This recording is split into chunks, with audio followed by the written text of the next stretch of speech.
Arctic Point, Amasia. Hook. The blizzard hit Iron Creek like the end of the world. Inside Arctic Point Military Medical Center, the lights were still on, the monitors still beeping, the overnight staff still moving between beds. Right up until the emergency entrance exploded inward, and 4 men in tactical gear flooded the corridor with automatic weapons raised. Staff screamed. A corpsman dove behind a supply cart. Someone hit the floor pulling a patient's IV pole down with them.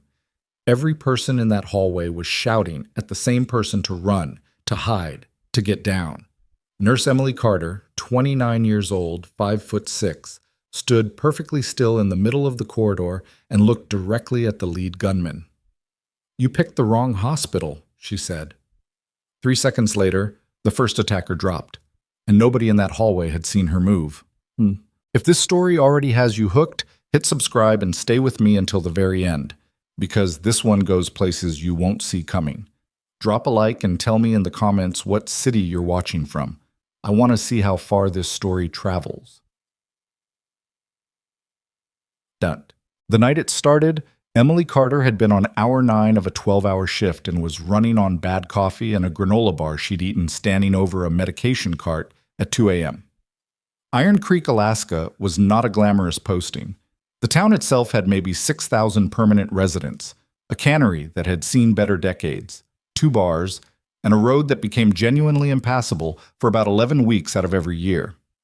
Arctic Point Military Medical Center served the remote Marine installation 12 miles outside of town, and by extension, the civilian population that had no other hospital within 140 miles in any direction. Emily had been assigned there 8 months ago, transferred from a larger facility downstate after a scheduling conflict that her supervisor at the time had described, without much diplomacy, as a personality issue. What that meant, in practice, was that Emily had documented a medication error made by a senior physician, pushed the incident up the chain when her direct supervisor told her to let it go, and then found herself quietly reassigned to the edge of the continent before the ink was dry on the formal complaint. She hadn't fought it. That was the thing people didn't understand about her. She almost never fought the things that happened to her. She just kept moving. Iron Creek suited her in ways she didn't examine too carefully. The cold didn't bother her. The isolation didn't bother her. The Marines who cycled through the medical center were occasionally difficult patients, stubborn about pain, bad at following discharge instructions, prone to deciding they were fine before they were remotely fine. But she understood that particular brand of stubbornness better than she'd ever let on. Her shift partner that night was a traveling nurse named Dara Osei, 26, who had arrived from Atlanta 4 months ago and spent approximately 60% of her working hours talking about how she was not going to renew her contract, and the other 40% being very good at her job. They had reached the comfortable stage of co-workership where they could go 40 minutes without speaking, and neither of them took it personally. "Weather's getting ugly," Dara said, not looking up from the chart she was updating. The wind had been building for 2 hours, and the windows on the north side of the building had started making a low, continuous moan that the older staff called the usual, and the newer staff found deeply unsettling. "Storm's supposed to peak around 4, Emily said. She was rechecking the medication dosages for a Marine in bed 6. Staff Sergeant Rourke, 31, post-surgical, recovering from a shrapnel wound to the left thigh that had gone septic before he'd admitted it was serious. He was asleep now, which was the best thing for him. "Road'll be closed by morning," Dara said. "Road's already closed." Dara looked up. "For real?" "Checked 20 minutes ago. Nothing in or out until they plow." Emily marked the chart and moved to the next bed. "We're at until at least 0700. Dara absorbed this and went back to her charting. "Great. Love being stranded in a hospital during a blizzard. Very calming environment." Emily almost smiled. Almost. The first explosion, and she recognized it as an explosion immediately, not a door slamming, not a generator fault, came from the level below them at 2:41 a.m. She was already moving before the sound finished echoing. The stairwell door hit the wall when she pushed through it. Below her, in the ground floor corridor, she could hear shouts. The specific kind that weren't panic, that had direction and command built into them, and underneath those, the sounds of people scrambling that were panic. A crash. Something heavy falling, And then, unmistakably, the distinct mechanical sound of a weapon being racked. Emily stopped on the landing between floors. She did not keep going down. She did not retreat back up. She stood completely still for approximately 4 seconds and listened. 4 entry points to the ground floor. Emergency entrance, main entrance, loading dock at the east end, service corridor from the parking structure. The sounds were coming from the emergency entrance and spreading east, which meant they'd come through the main breach and were moving toward the interior rather than securing the perimeter first. That was either arrogance or urgency, possibly both. She counted voices. 4 distinct command voices in the corridor below, which meant a team of at least that size, probably more stationed outside. Automatic weapons, no communication with any hospital security, which meant security was already down or had fled. She went back through the stairwell door. Dara was in the hallway, phone in hand, looking at Emily with an expression that was trying very hard to be calm and not quite getting there. I heard. I know. Emily moved past her toward the nursing station. Get every patient on this floor, mobile or movable, back corridor, the storage wing, away from the stairwells. What is happening? Armed entry, ground floor, moving inward. How many patients can walk? Dara's training kicked over whatever else she'd been about to say. 3. Rourke can't, and neither can Vasquez. She's still post-anesthesia. Wheelchairs for Rourke and Vasquez. The 3 who can walk, you move them now. Back corridor. Lock the connecting door and do not open it for anyone until you hear my voice. Emily. Dara. She looked at her directly. Move fast and stay quiet. I'll be right behind you. It was a partial truth. She wasn't going to be right behind her. She waited until Dara turned and started moving, and then she went to the medication storage room, which was the one room on the ward with an internal lock and no external windows, and which happened to share a wall with the maintenance access corridor that ran the length of the building below floor level. There was a panel in the back of the medication storage room that was labeled HVAC Access. Do not block. Emily had noticed it her second week on the posting, in the way she noticed most things, cataloging it, filing it, not thinking about it consciously again until she needed it. She needed it now. The access corridor was not designed for human navigation. It was designed for ductwork and pipes. Emily moved through it on her hands and knees in near total darkness, one hand on the pipe to her left as a guide, tracking sound through the building the way the building's own air moved, downward and east toward the emergency entrance. She came up through a floor access panel in a utility closet off the main ground floor corridor, behind the position the attackers had already passed. There were 6 of them on the ground floor.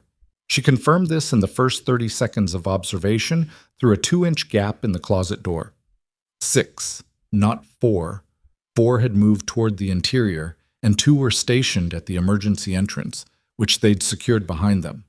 They were dressed in cold-weather tactical gear with no identifying markings, carrying weapons that were not standard civilian issue. These weren't panicked criminals. They were organized. The ground floor nursing station had been cleared.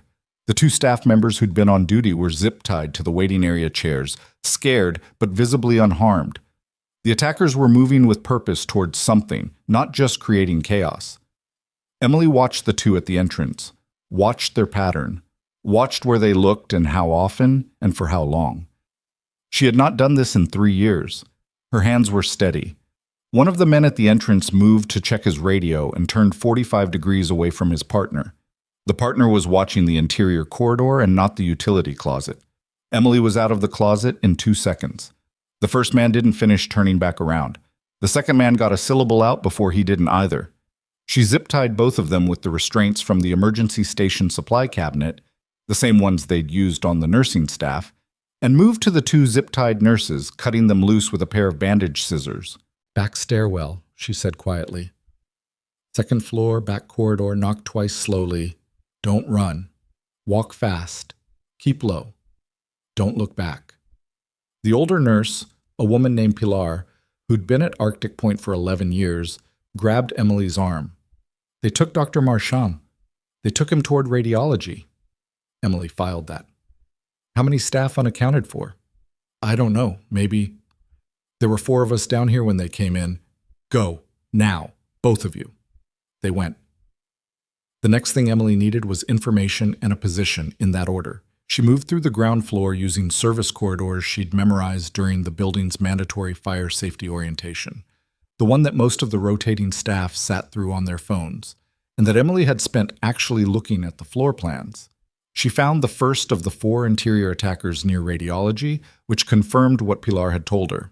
They had Marchand, the hospital's senior physician on overnight duty, a 53-year-old former Army surgeon named Warren Marchand, who ran the night shift with a specific brand of exhausted competence that Emily had developed a cautious respect for. They were using him as a key, moving through the secure sections of the building.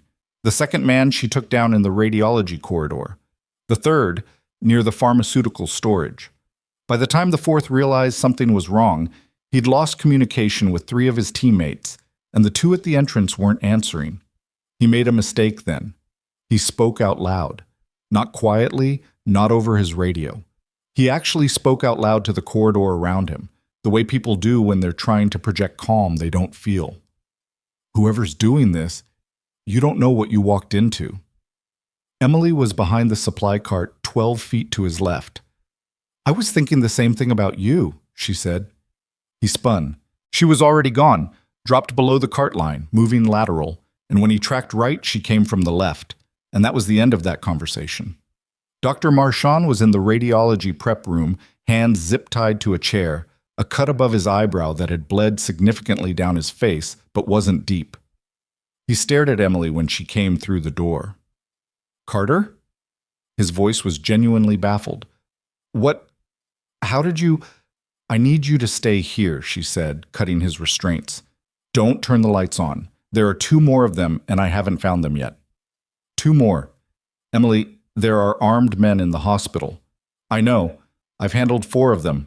She checked the corridor through the door gap. "Clear. You're going to lock this door and stay down. The staff on the 2nd floor are in the back corridor. You'll be able to reach them in about 10 minutes when I tell you it's clear." Marchand looked at her face, looked at the way she was holding herself, looked at the absolute lack of panic in her expression. "Who are you?" he said. Not accusatory, genuinely asking. "Your nurse," Emily said. "Lock the door." The 2 remaining men were the problem. They were together, which meant they'd noticed the silence and consolidated, smart enough to recognize the pattern of what had happened to their team, and smart enough not to split up further. They'd moved to the generator room, which was the building's most defensible interior position. Single entry point, concrete walls, direct access to the power systems.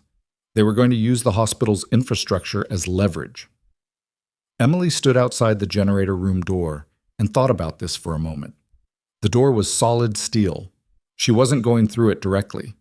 The ceiling above the generator room was a false ceiling, acoustic tile over a mechanical access space that served the entire east wing. She'd noted the ceiling access point in the east corridor during that same fire safety orientation. She went up. Moving across ceiling tiles in the dark above the generator room required approximately 3 minutes of extremely careful weight distribution and 0 sound. She found the tile directly above the room's interior, confirmed the position of both men below through the gap at the tile's edge, both looking at the door, not the ceiling. And then she did something she'd learned a long time ago, in a different life, in a different kind of building.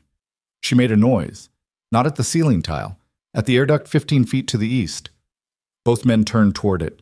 She came down through the tile on the west end. It wasn't clean. The second man was faster than she'd accounted for and got a hand on her before she'd fully closed the distance, and they went into the generator housing hard enough that she felt it in her shoulder for a week afterward. But the room had a lot of hard surfaces, and she used 3 of them before it was over. She sat on the floor of the generator room for exactly 60 seconds afterward, breathing. Her hands were still steady. She found that mildly surprising, if she was honest. The facility had a backup radio in the security station, which she reached 2 minutes later. She raised the marine installation on the emergency frequency. The storm had chewed through the cellular repeaters, but the hardline radio was still working, and got a corporal on the other end who sounded like he'd been asleep. "This is Nurse Carter at Arctic Point Medical," she said. "I need you to wake up your duty officer right now and tell them we had an armed incursion. 6 attackers, all incapacitated. No fatalities on staff, 2 staff members sustained minor injuries. I need a team here. I need medical backup for the team currently on the installation, and I need someone to tell me who these people are, because their gear is not civilian issue, and neither are their weapons. A very long pause on the other end. Ma'am, the corporal said slowly. Did you just say 6 attackers? All incapacitated, Emily said. Send a team. She set down the radio and started the walk back toward the second floor to let her patients know it was over.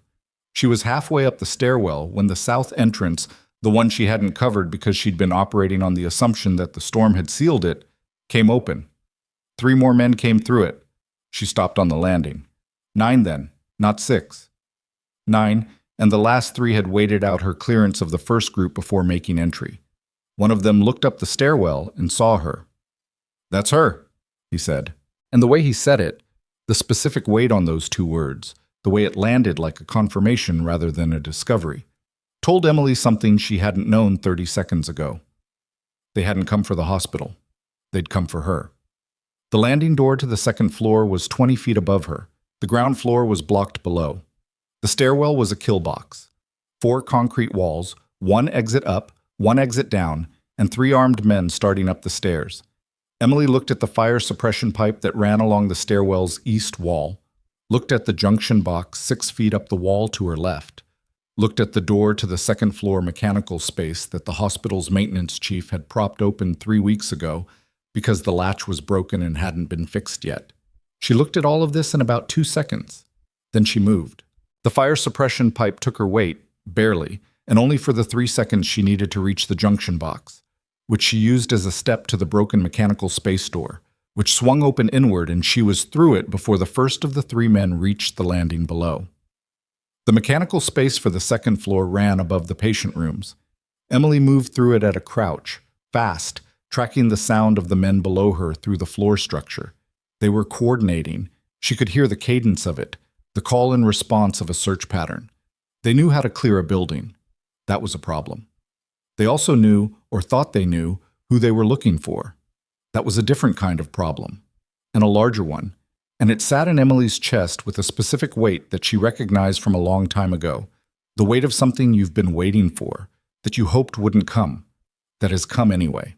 She reached the second floor access panel above the back corridor, directly above the door, behind which Dara and the patients and the 2 ground floor nurses were waiting. She couldn't open that panel, not with the search team below her, not without giving away the position. She needed to redirect them, draw them away from the corridor, back toward the ground floor, buy enough time for the Marine team to reach them. She was still working out exactly how to do this when, from somewhere below in the ground floor corridor, she heard a sound she hadn't expected. A radio transmission. Clear, unencrypted, coming through one of the attacker's own communication systems. A voice she didn't recognize. Calm, clipped, authoritative. Change of plan. Don't engage. Confirm her location and hold position. And then, after a pause, command needs her alive. Emily went very still in the dark above the patient corridor. Below her, the search team went still too. She heard one of them say quietly to the others, "Alive. You heard it."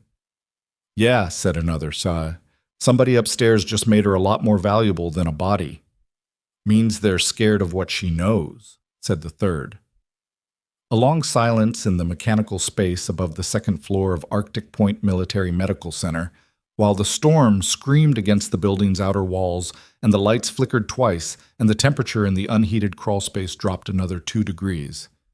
Emily thought about what she knew. She thought about the past 3 years, the transfer to Iron Creek, the quiet posting, the careful distance she'd kept from everything she'd walked away from. She thought about a weapons cache in a forward operating base that shouldn't have existed.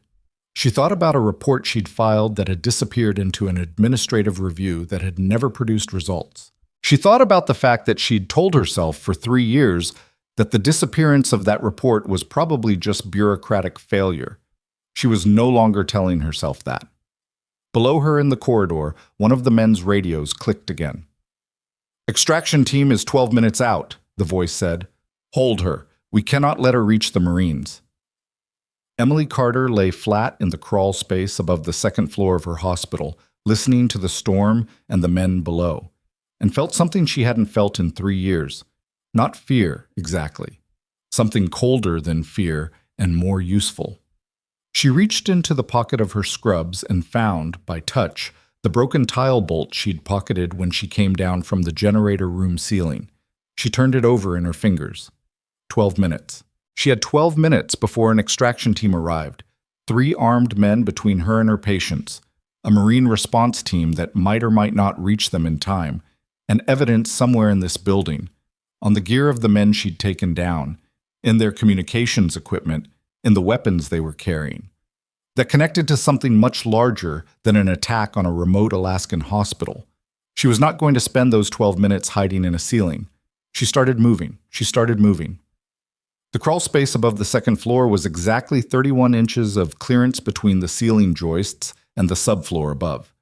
Emily had measured it by feel during the first pass-through, cataloging without thinking about it, the way she always did. 31 inches was enough to move flat on her stomach without the structure creaking, if she distributed her weight across 3 points and kept her pace below a certain speed. She knew this because she'd spent 12 minutes in it already, and the men below hadn't heard her once. She also knew she couldn't maintain that pace for the next 12 minutes and accomplish anything useful. The extraction team was the problem she kept returning to. The 6 men she'd handled were not extraction.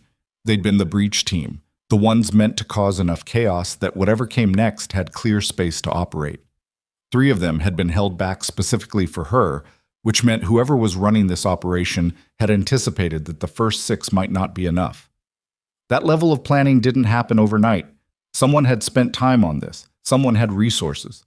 The radio she'd heard through the floor below her was still transmitting intermittently. She could track the voices even through the insulation and the structural noise of the storm.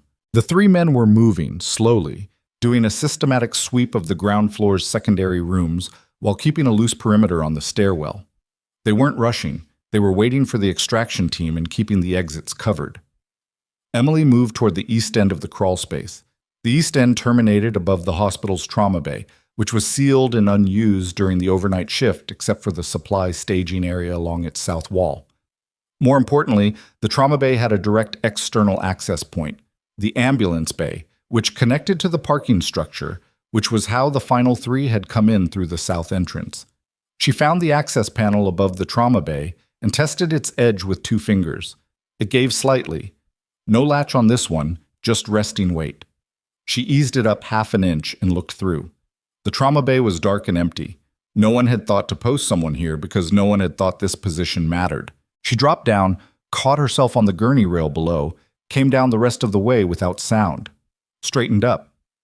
On the wall beside the trauma bay entrance there was an emergency equipment cabinet, the kind that every room of this type was required to have, stocked quarterly, and that most people walked past without ever really looking at.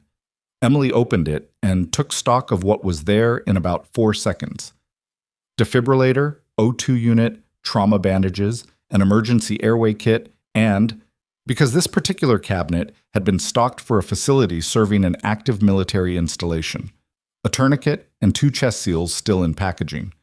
She was not here for the medical supplies. Behind the defibrillator, pushed to the back of the lower shelf, was the cabinet's secondary contents, a handheld radio, still in its charging cradle, that was part of the hospital's internal emergency communication system, the system that worked off the building's own hardwired network rather than the cell repeaters the storm had killed. She keyed the radio to the frequency she'd used from the security station and raised the same corporal she'd spoken to 20 minutes ago. "This is Carter again. Where's my team?"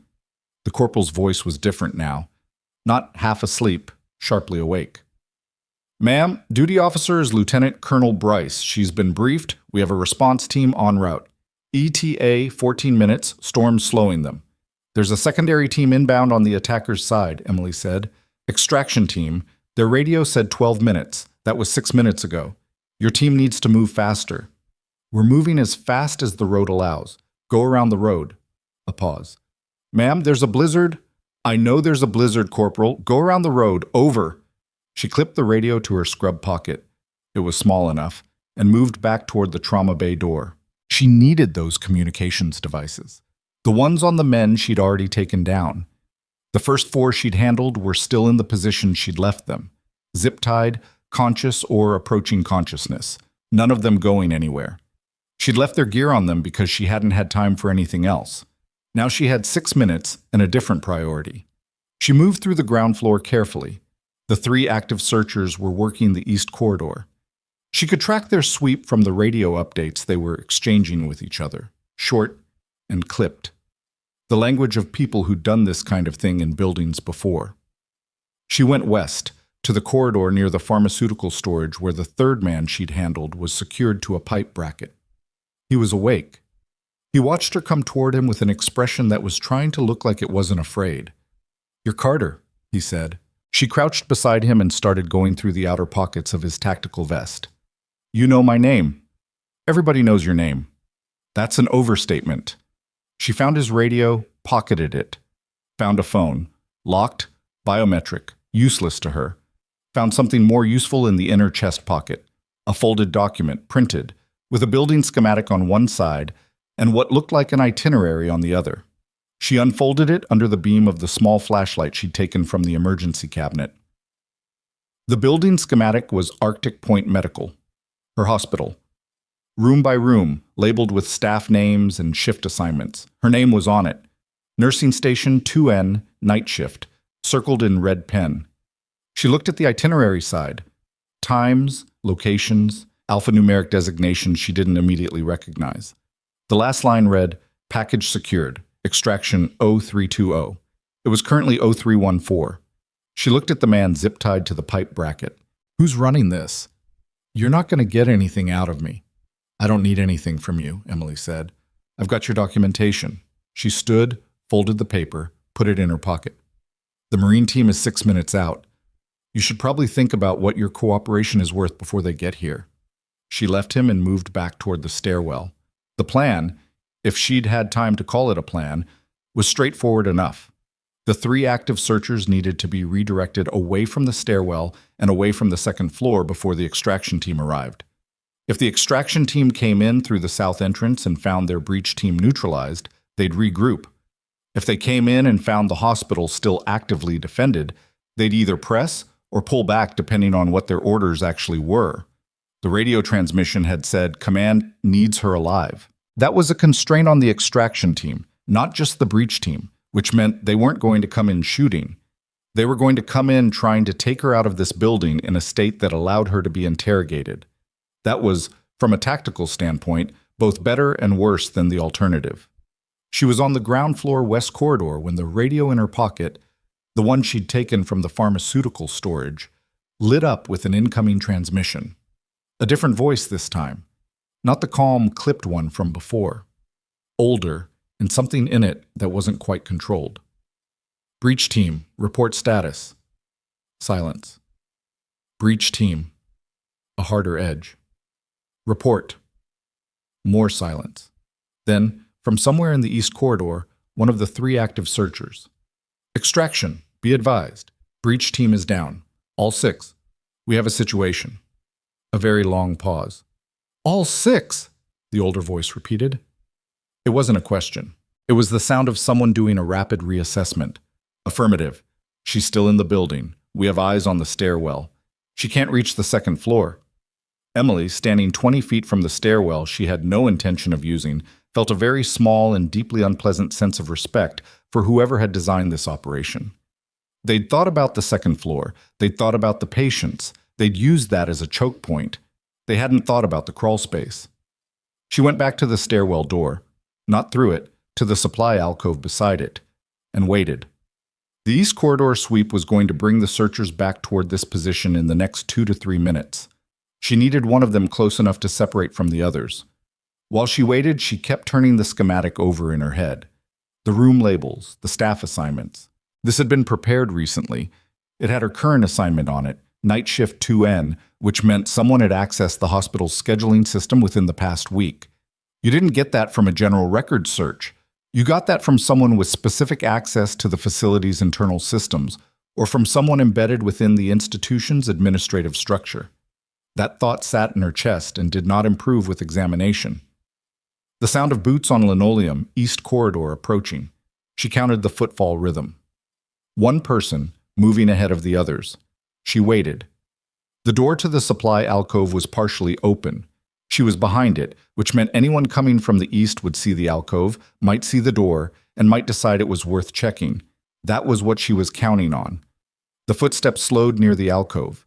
She heard breathing, someone standing, looking. He came through the door with his weapon up, which was the right move and the wrong outcome for him, because the weapon was the first thing she controlled and the rest followed from there. He went down without raising an alarm. She used his own zip ties. Two left in the east corridor. She heard one of them say, from further away, "Garrick! Garrick, you copy?" No answer, obviously. "Extraction, we may have another contact. Garrick's not responding." "Find her," the older voice said, and now the control was gone from it entirely. "She cannot leave that building with what she's carrying." Emily's hand went to her pocket. The folded schematic. She hadn't been thinking about it as something she was carrying in that sense. She'd been thinking about it as intelligence she'd found. But the extraction team's handler wasn't worried about her getting to the Marines. He was worried about what she would bring with her when she did, which meant the schematic wasn't just a schematic. She pulled it out again, moved to the emergency exit sign's red glow at the end of the supply alcove, and looked at the itinerary side again. The alphanumeric designations she hadn't recognized. She went through them differently now, not looking for obvious meaning, looking for structure. 3 columns. A date column, all within the past 6 months. A location column, the alphanumerics, which she now read as grid coordinates rather than arbitrary designations. And a third column that she'd read as reference numbers, but now looked at differently. They were weight designations, cargo weights. She put the schematic back in her pocket and pressed herself flat against the alcove wall because the second of the 2 remaining East Corridor searchers had just come around the corner and was 30 feet away and moving fast. She needed to think about this later. Right now, she needed to not be found. He was moving fast because Garrick hadn't responded, because his team was down to 2, because the extraction team was close, and he was trying to cover ground before they arrived, and he had to explain to someone with authority why 6 men had been neutralized by a hospital nurse in under 20 minutes. He was scared and covering it with speed, and he didn't clear the alcove before he passed it. She was behind him before he finished passing. That left one active searcher, in a building where all the exits were covered by incoming Marines and an extraction team that was now about 3 minutes out. One searcher who had a radio and was reporting back to a handler who was beginning to understand that the operational calculus had shifted in a way that was not recoverable. Emily stood in the supply alcove and listened to the building. The storm was still going. The wind had a different quality now. Less sustained, more gusting, which meant the worst of it had peaked, and the Marines on the road might have just gotten marginally better visibility. The lights on the ground floor had been steady for the past 10 minutes, which meant the generator was holding. The remaining searcher was somewhere in the east wing. She could hear him. Not footsteps now, but the occasional small creak of the building that happened when someone was trying not to make footsteps. He'd gone still. He was waiting too. Her radio crackled. "Carter," the older voice directly on her frequency now. They'd scanned for active transmissions and found the one she'd taken from the pharmaceutical storage. Of course they had. "Carter, I know you're listening." She didn't answer. "You found the document," the voice said. "I know you did, because you went back for the gear, and Renfrew is the one you would have checked first. So you have it. And you're smart enough to understand what it means." She was starting to understand what it meant. She wanted him to keep talking. "We're not here to hurt anyone in that hospital. We never were. You were a retrieval target, not a... This wasn't supposed to go this way." A pause. Something in his voice that might have been genuine and might have been tactical. Come out, and we get on the transport, and I promise you, on my word, that everyone in that building walks away from tonight." Emily kept her breathing even. "Or," the voice said, and the something genuine evaporated, "my team comes in, and we find you the hard way, and the people in that hospital get to watch." She keyed the radio. "Your team's already had the hard way." A silence on the other end, then, "You've been out of the field for 3 years." "I know. You took down 6 trained operators in..." 7, she said. "Garrick was 8. Another silence, longer. "The document," he said finally. "Give it back and we stand down. You have my word." "Your word," Emily said. is attached to an operation that put my name on a target list and sent 9 men into a civilian medical facility during a blizzard. I'm going to need something more than your word." She turned the radio off. They knew her frequency now, which made it a liability rather than an asset. She'd gotten what she needed from the transmission. He was scared of the document, which confirmed what she'd started to piece together from the cargo weight column. And he was stalling, which meant the extraction team's actual arrival was further out than the 3 minutes he'd implied. She came out of the supply alcove and moved east. The remaining searcher heard her. He'd found a position behind the nurses' station at the far end of the east corridor, better cover than most of what the ground floor offered, and it put his back to the wall with sightlines on both approaches. He called out before she was in range. "I can see you." "Then you know I'm alone," Emily said, stopping where she was in the middle of the corridor. "Your whole team is secured. The Marines are 3 minutes out, maybe less. Your extraction team is not as close as your handler told you." "You don't know. I know he's scared," she said. "And I know you're the last one, which means you're the one who gets to make a decision tonight that the other 8 didn't get to make." She kept her voice level. She wasn't trying to intimidate. There wasn't much point in that now. "When the Marines come through that door, what they find is going to determine what happens to you for the next 15 to 20 years. That's a fact, not a threat." A long pause from behind the nursing station. "They'll charge me regardless," he said. "Armed incursion, assault, federal—" "Yes," Emily said. "All of that. But what you know about the operation that sent you here, that's worth something. To the right people, that's worth a great deal." She paused. "Or you can wait for your handler to decide you're a liability and cut communication, which I give him about 90 seconds to do once he realizes the extraction isn't happening." The man behind the nursing station was quiet for a moment. Then, "The document you found. Do you know what it is?" "Cargo manifests," Emily said. 6 months of them. Grid coordinates that I'm going to need a military map to cross-reference, but I've got a reasonable guess. "They move it through the medical supply chain," he said, and his voice had gone flat. Not cooperative, exactly. More like someone who'd made a decision they'd been sitting on for a while. Shipping containers, labeled as medical equipment, routed through legitimate hospital procurement channels. Nobody checks medical supply shipments the way they check other cargo. It's been running for almost 2 years. Emily was very still. Medical supply procurement, routed through hospitals. She thought about Arctic Point's supply chain, the regular shipments from the regional distribution hub, the containers she'd walked past on receiving dock days, labeled with the names of manufacturers she'd never had reason to doubt. "The installation," she said, "the military installation here, was a transit point. Has been for 14 months. He paused. "Why do you think they transferred you here?"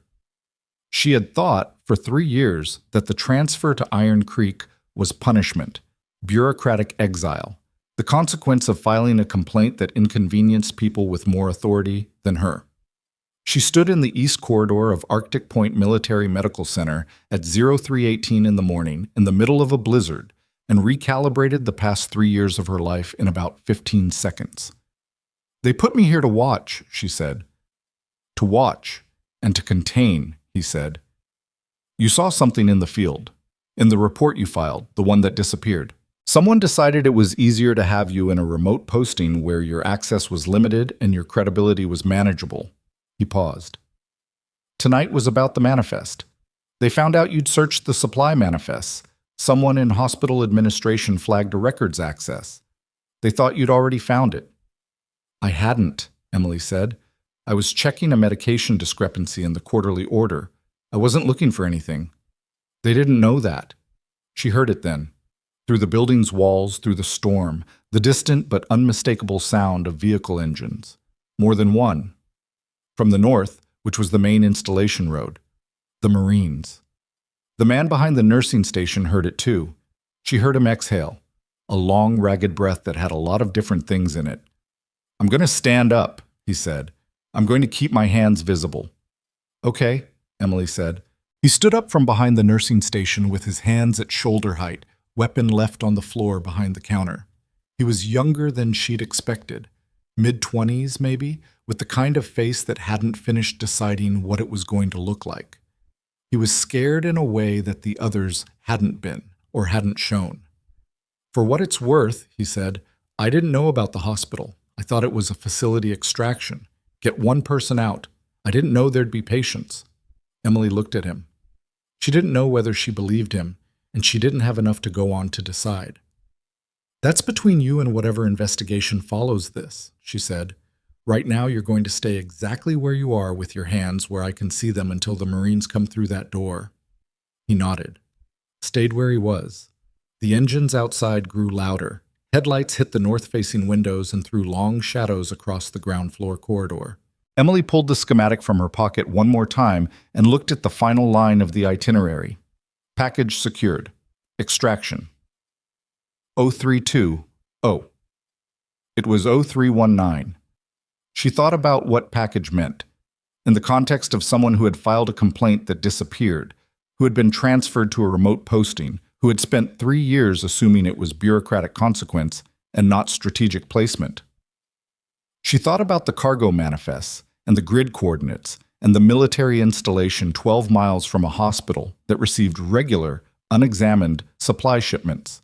She thought about the fact that she had, entirely by accident, just prevented an extraction that would have removed the one person in a position to connect the manifest to the installation to the wider operation that someone had spent 14 months building inside the legitimate infrastructure of the United States military. The emergency entrance opened. Marines came through in force. 6 of them, full gear, weapons up, sweeping the corridor in the precise and coordinated way that meant someone had briefed them on a real threat rather than sending them in unprepared. Behind them, a 7th figure in a cold-weather field jacket with the insignia of a lieutenant colonel, moving with the particular kind of authority that doesn't need to announce itself. The lieutenant colonel was a woman, maybe 45, with close-cropped gray at her temples and an expression that was taking in the corridor. The secured attackers, the last standing searcher with his hands raised, the complete and undisturbed quiet of a building that should have been in chaos, with something that was not quite surprise and not quite satisfaction. Her eyes found Emily. Emily was standing in the middle of the east corridor in her nursing scrubs, a folded schematic in her left hand and a zip-tie cutter in her right, and she was aware that she looked absolutely nothing like what the situation apparently required her to have been, and she was too tired to find that funny. The lieutenant colonel walked the length of the corridor and stopped 4 feet away. "You're Carter," she said. "Yes, ma'am." "Lieutenant Colonel Daria Bryce." She looked Emily up and down once, not dismissively, more like she was doing an assessment, and the assessment was coming back with results she hadn't anticipated. "My corporal said you called in 6 attackers and then called back to add 2 more. 8, Emily said. "The 9th one is cooperating." Bryce glanced at the man standing behind the nursing station with his hands up, then back at Emily. "In what capacity were you? What's your background, Carter?" It was the question she'd spent 3 years not answering, not lying about exactly. She'd just never volunteered it, and no one at Arctic Point had asked. You didn't ask nurses about their backgrounds the same way you asked physicians, which was one of the reasons she'd chosen nursing after she'd left the other life behind. She held out the schematic. Bryce took it, unfolded it, looked at it. Her expression shifted in a way that was small but significant. "Where did you get this?" "Inner chest pocket, 3rd man I secured, pharmaceutical storage corridor." Emily paused. "The grid coordinates on the itinerary side are transit points. I haven't had access to a military map to confirm, but I believe at least 2 of them correspond to positions within 30 miles of this installation. The cargo weights suggest—" "Carter." Bryce's voice was quiet, not interrupting, stopping her. "How do you know how to read a document like this?" The corridor was quiet except for the storm and the distant sounds of the Marine team working through the building, confirming the secured positions. The young man behind the nursing station was watching. The motion sensor lights in the east corridor had come back on at full brightness. Emily was very tired. Her shoulder hurt where she'd gone into the generator housing. She had a split in the skin along her left knuckle that she hadn't noticed until it had gotten cold enough for the blood to dry against her skin, and she was going to need to clean that properly before it became her problem in a professional capacity. "I was a combat medic," she said. "Field operations, 2 tours. I filed a report on an anomalous supply cache 3 years ago, and then I got transferred here. Bryce held the schematic and looked at Emily for a long moment with an expression that was doing something complicated. Field operations, she said. Yes, ma'am. With which unit? Emily told her. The lieutenant colonel went completely still for 2 full seconds. Then she looked down at the schematic again, and something clicked into place behind her eyes that had not been there before. A recognition, or a recalibration, or possibly both at once. The report you filed 3 years ago, Bryce said. The one that went into administrative review and didn't produce results. Yes. We've been looking for the origin of that report for 18 months. Bryce's voice was very careful now, in the way that someone's voice gets careful when they're trying not to say something at the wrong speed. We couldn't find the source. The intake records were altered. Emily said nothing. The operation connected to these manifests, we've had a partial picture for 8 months. We knew there was a transit infrastructure using medical supply chains. We could not identify the specific installation being used as the hub. Bryce looked at the schematic, then at Emily. You have been 20 miles from the hub for 3 years. I know, Emily said. They sent 9 men to pull you out of this building before you could reach us. I know that too.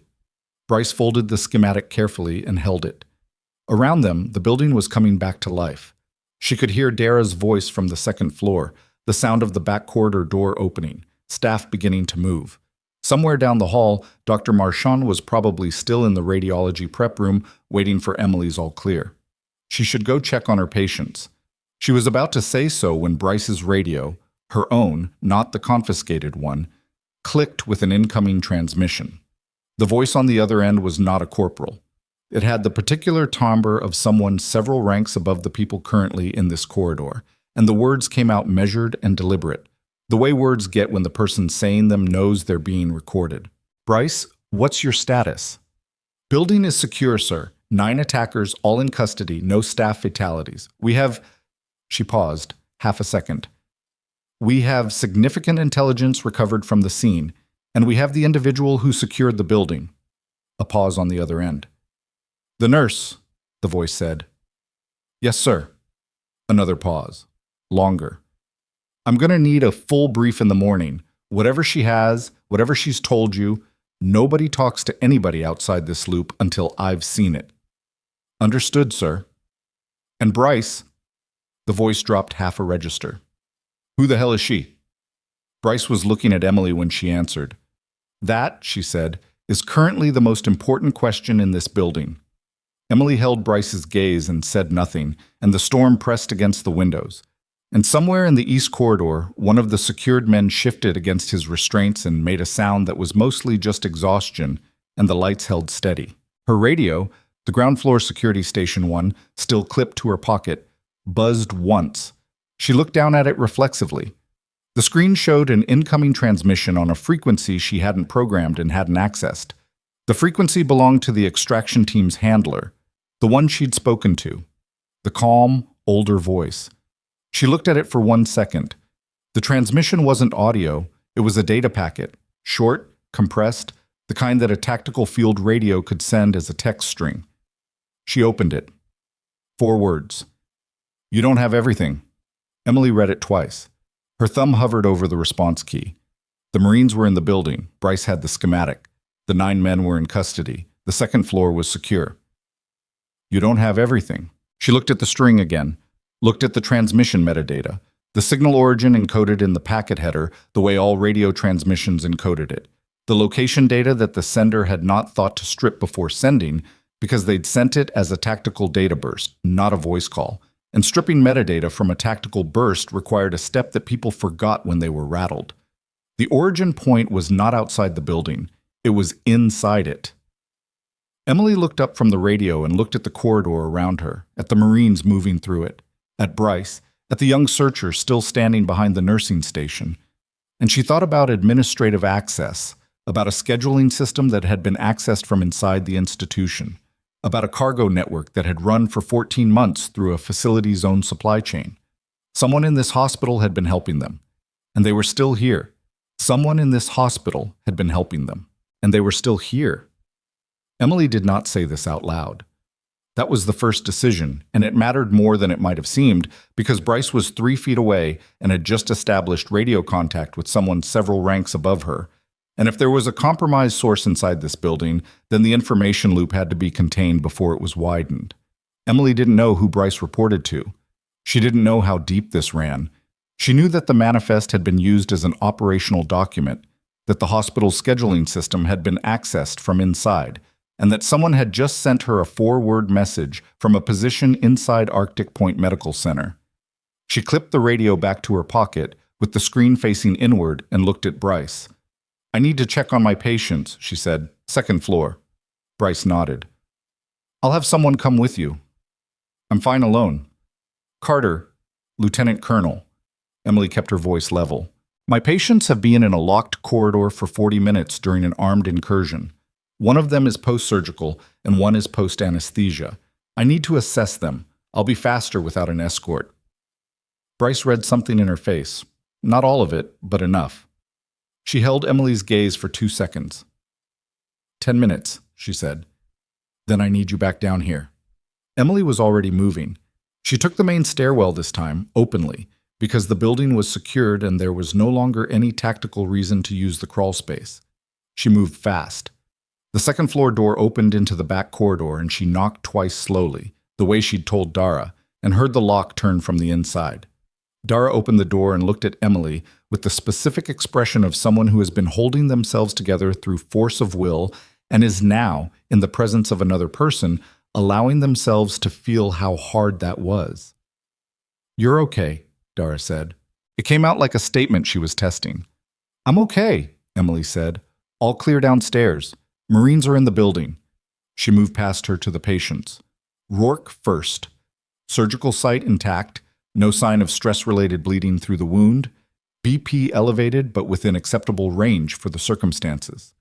Vasquez was coming out of the anesthesia haze, confused, asking about a sound she'd heard. Emily gave her a brief and honest answer. There had been a security incident, it was resolved, she was safe. Vasquez accepted this with the mild suspicion of someone not yet fully conscious, and drifted again. The 2 ground-floor nurses were in the corner. The older one, Pilar, had her arms around the younger one, a man named Garrett, who'd been on staff for 6 weeks and was visibly shaking. Emily put her hand briefly on his shoulder. "You did everything right," she said, because it was true, and because he needed to hear it. She had 4 minutes left. She moved to the nursing station at the back of the corridor, which had a terminal with access to the hospital's internal administration system, the same system that governed scheduling, procurement, supply manifests, and staff records. She logged in with her credentials, opened the access log, and searched for the scheduling record that the attacker's handler had implied had been flagged. The access log showed her own records pull from 6 days ago, a routine medication audit she'd done on the quarterly pharmaceutical order.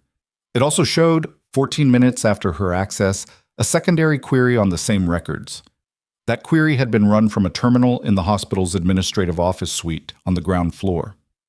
It had been run under the login credentials of the facility's procurement coordinator, a man named Douglas Falk. She sat with that for exactly 3 seconds. Falk. She'd interacted with him maybe a dozen times. Mid-40s, quiet, the kind of person who existed at the edge of a workplace's social geography without leaving much of an impression. He managed the supply ordering system, the vendor relationships, the shipping documentation. Everything that came into this hospital passed through his records in some form. 14 months of shipments. She closed the terminal and went back downstairs. Bryce was where she'd left her, in the east corridor, on her radio with the 2 Marines managing the secured attackers. The young last standing searcher, she still didn't know his name, had been formally placed in custody and was sitting against the wall, wrists secured, watching the room with the focused quiet of someone mentally drafting a statement. Emily stopped beside Bryce and waited for a gap in the radio exchange. "The insider source," she said, quietly enough that it didn't carry. "I know who it is." Bryce ended the transmission. "Talk." Procurement coordinator, Douglas Falk, administrative office, ground floor. He accessed the scheduling records 14 minutes after I ran a routine audit 6 days ago and flagged my record pull to whoever planned this. She kept her voice even. He's been managing the supply chain documentation for 14 months. He would have had full visibility into every shipment, every manifest, every incoming container. He's the operational anchor inside this facility. Bryce looked at her. How confident are you? Confident enough to tell you before I tell anyone else. That landed. Bryce understood what it meant. The care Emily had taken with the information loop, the reason she'd gone upstairs alone, and her expression shifted into something that was sharper and grimmer than what had been there before. Where is he now? Administrative office, or he's moved since the incursion started? He would have needed to stay close enough to monitor, but not visible enough to draw attention during the lockdown. Emily paused. He sent me a transmission on the extraction team's frequency from inside the building. He still has a tactical radio, which means he came prepared for tonight. He knew it was happening. He helped plan it, Emily said. Bryce put 2 fingers up and 2 Marines peeled away from the corridor without being told anything more specific. She had that particular command efficiency that didn't require explaining itself. I want you with me, Bryce said. I have patients. Dara can cover your patients. I need someone who can identify him on site. Bryce was already moving, and I need someone who's been in this building long enough to know where he'd go. Emily thought about Douglas Falk, the edge of the social geography. The way he took his lunch alone, usually in the administrative office, facing the window that looked out over the receiving dock at the building's east side. The receiving dock, where shipments came in. Loading dock, Emily said. East side. He'll want eyes on the dock and a clear path to the exterior if he decides to run. They moved fast, 4 of them now, Emily, Bryce, and 2 Marines, through the ground floor's service corridor. The storm was still working against the building's east face, louder on this side, the metal dock doors shuddering with each major gust. The receiving area was a large open room with rolling steel doors, a forklift, and a wall of metal shelving stacked with incoming supplies in various stages of processing. The lights were off. Not a power failure. The switch was by the interior door. Somebody had turned them off deliberately. Bryce raised a fist and they stopped. One of the Marines produced a tactical light. Emily put her hand on the Marine's arm before he clicked it on. Wait, she said. She listened. Breathing from the far right side of the room, near the dock control panel. And underneath that, barely, at the edge of audibility, the sound of fingers moving over a keypad. He was trying to open the dock door, the storm-rated exterior door that required a 6-digit code and a physical key override. He had the code. Of course he did. It was his system. But the key override was managed by facilities maintenance, and the physical key was on a hook in the maintenance office 40 feet from where he was standing. He didn't know that the facilities key had been moved 3 weeks ago when the maintenance chief had reorganized the hook board. Emily knew because she'd been in the maintenance office returning a borrowed ladder at the time and had watched him do it. The key was now in the second drawer of the maintenance chief's desk, under a stack of HVAC service records. Falk was stuck. Emily stepped forward in the dark and said, Douglas. The breathing stopped. The door won't open, she said. The key isn't at the panel. A long silence. Then his voice, and it was not the calm, older voice from the radio. That had been someone else, someone further up. It was Falk's actual voice, which she'd heard in passing maybe 12 times in 8 months, always discussing supply orders or vendor invoices, and which now had the specific texture of a man understanding that the window he'd been watching for his exit had just closed. Carter, he said. Come away from the panel, she said. The Marines behind me have lights and weapons, and they will use both. Another silence. She heard him step back from the panel. I didn't know they were going to send that many people, he said. I didn't know it was going to be... I thought it was a quiet extraction. 1 person, no incident. There were patients in this building, Emily said. I know. And something in those 2 words was not performing regret. It was the flat, collapsed sound of someone who has gotten to the other side of a decision and found it worse than they'd calculated. I know that. Bryce clicked her light on.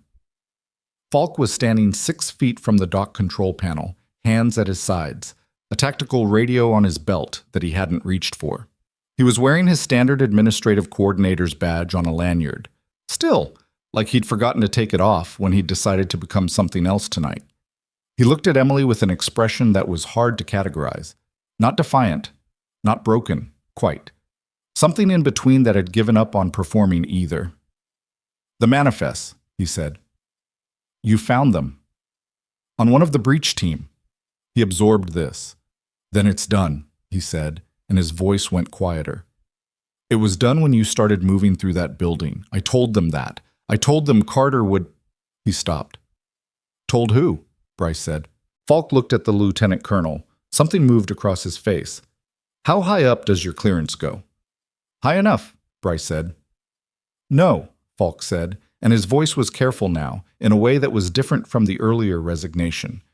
"I mean specifically, because the people running this, the supply chain, the transit points, the funding, they're not external contractors. They're not civilian criminals who found a military route." He paused. "They're inside. You understand what I'm saying? The people who built this operation have ranks. They have installation access. They have oversight authority over the exact systems that would catch them." The dock room went quiet except for the storm. Emily looked at Bryce. Bryce's face had gone very still in the way that faces go still when information lands that reorganizes everything around it. "Names," Bryce said. "I need assurances before—" "You are not in a position to negotiate assurances," Bryce said, and the authority in her voice was not performed. "You facilitated an armed entry into a medical facility housing active military patients. The only assurance I can offer you right now is that cooperation has historically been the factor that separates a federal sentence from a federal sentence that ends when you're 70. Falk looked at the floor. He looked at his badge on its lanyard. He said a name. Emily didn't recognize it, but Bryce did. She could tell by the way the lieutenant colonel's jaw tightened, a small and involuntary contraction, and by the way she reached immediately for her radio and then stopped, hand on the device, and did not key it. Because keying that radio meant broadcasting to the installation's communication network. The same network managed by the installation's command infrastructure. The infrastructure that included, apparently, at least one person whose name Falk had just said in a loading dock in the middle of a blizzard. Bryce lowered her hand from the radio.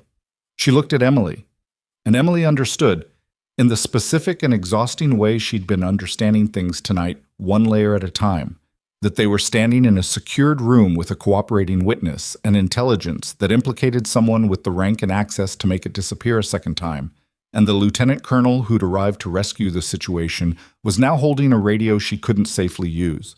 "Your phone," Emily said. "Not the installation network. Personal device, direct to someone outside this chain. If I call outside the chain without authorization, Lieutenant Colonel," Emily's voice was quiet. "They sent 9 men into this hospital to keep this information contained. They've already made it disappear once. If you use that radio, the name he just gave you reaches the people who need it to stay buried before it reaches anyone who can act on it." Bryce held her gaze. 1 second, 2. She reached into her field jacket and pulled out her personal cell phone. The screen showed 1 bar of signal checked, barely anything, the storm and the remote location working against them.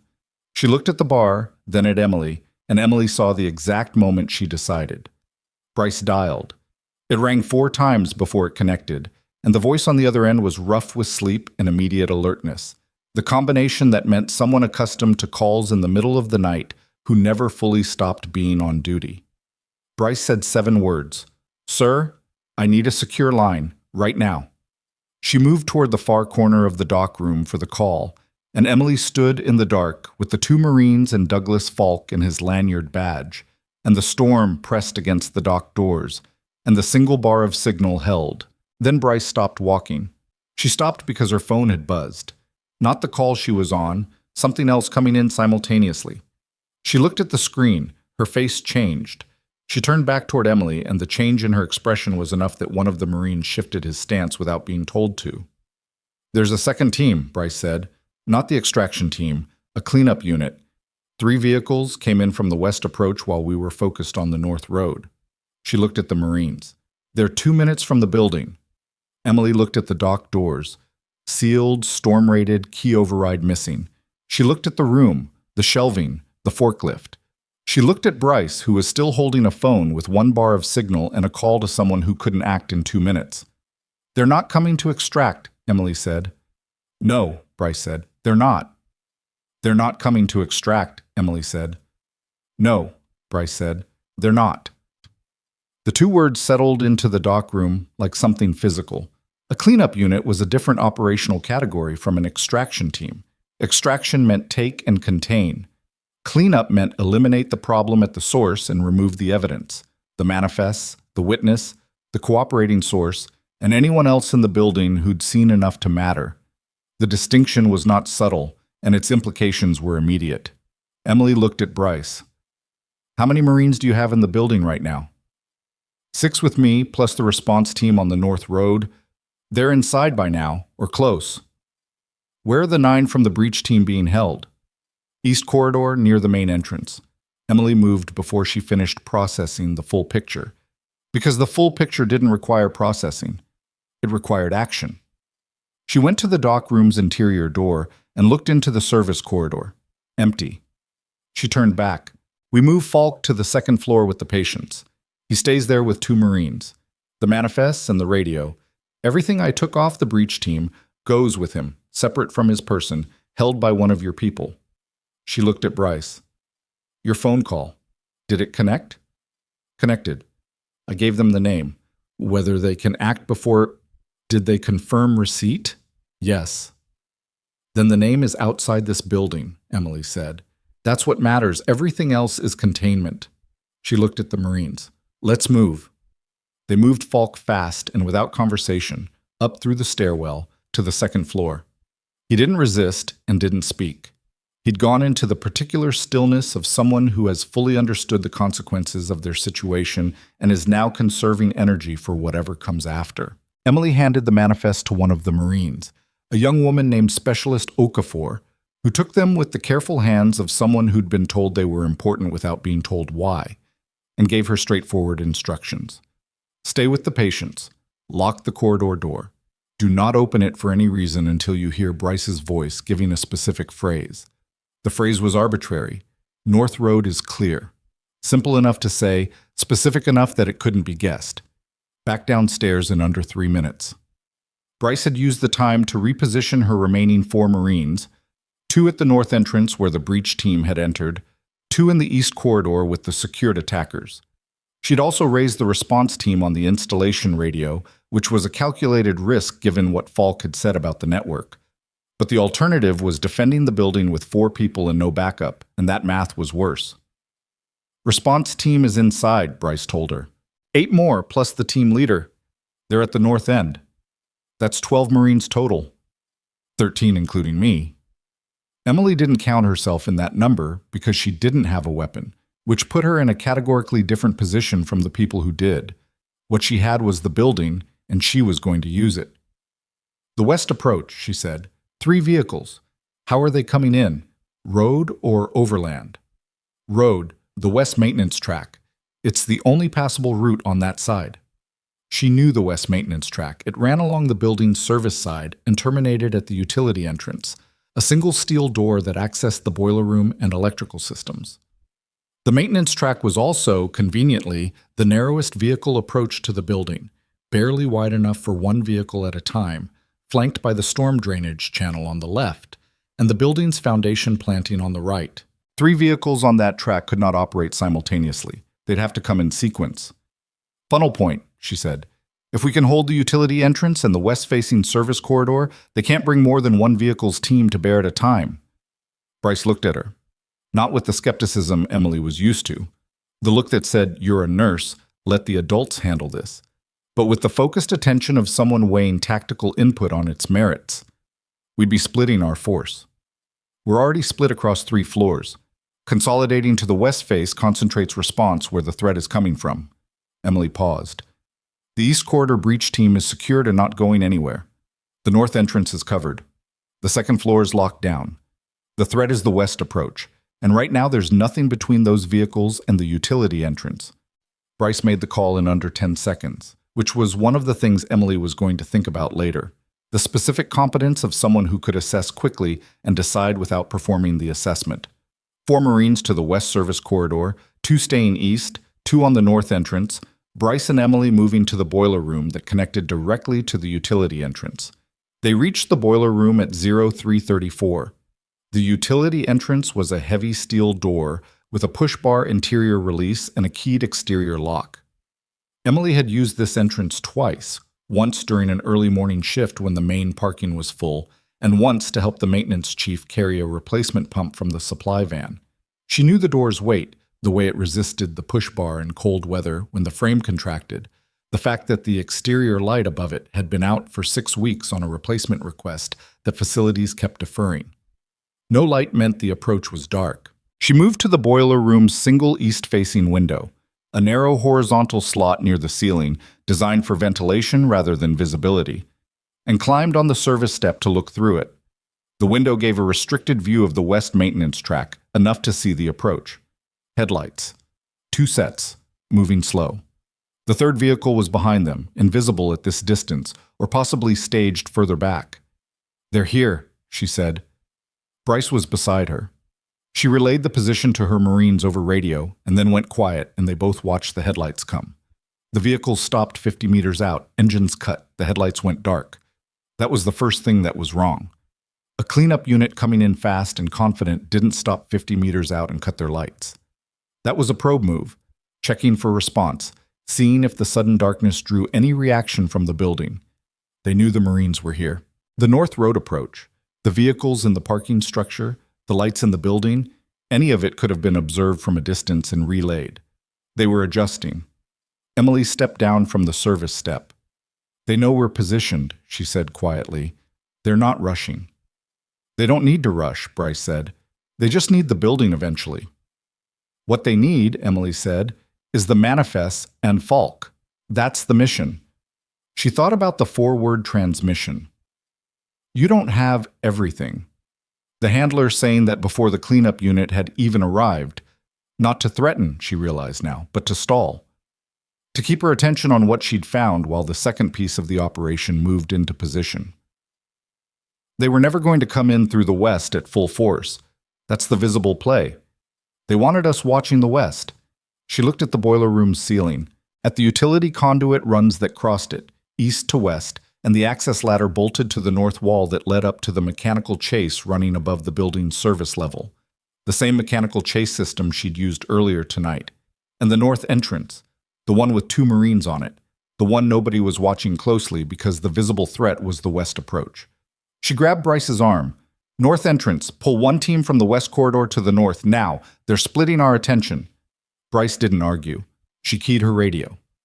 She was mid-transmission when the north entrance door came open. Not by force, not by breach, but by key. Someone with authorized access to the building's exterior key system, the kind of access that a procurement coordinator who managed facility vendor relationships might have arranged over 14 months of quiet preparation. A secondary key. Cut and distributed before tonight. The 2 Marines on the north entrance responded immediately and professionally, which meant the situation at the north entrance was loud and physical and fast. And while it was loud, the west utility entrance opened. The exterior lock turned from outside with a key that matched the same distribution, and the first of the cleanup unit came through into the boiler room. Emily was already behind the boiler. There were 3 of them through the utility entrance, moving in the careful way of people who expected resistance and were trying to locate it before engaging. The boiler room was loud. The machinery ran continuously and covered the sounds of movement in a way the rest of the building didn't. Emily had noted this the first time she'd come through here. The 3 men had noted it too, probably, which was why they were moving visually rather than by sound. She didn't have a weapon. She had a boiler room.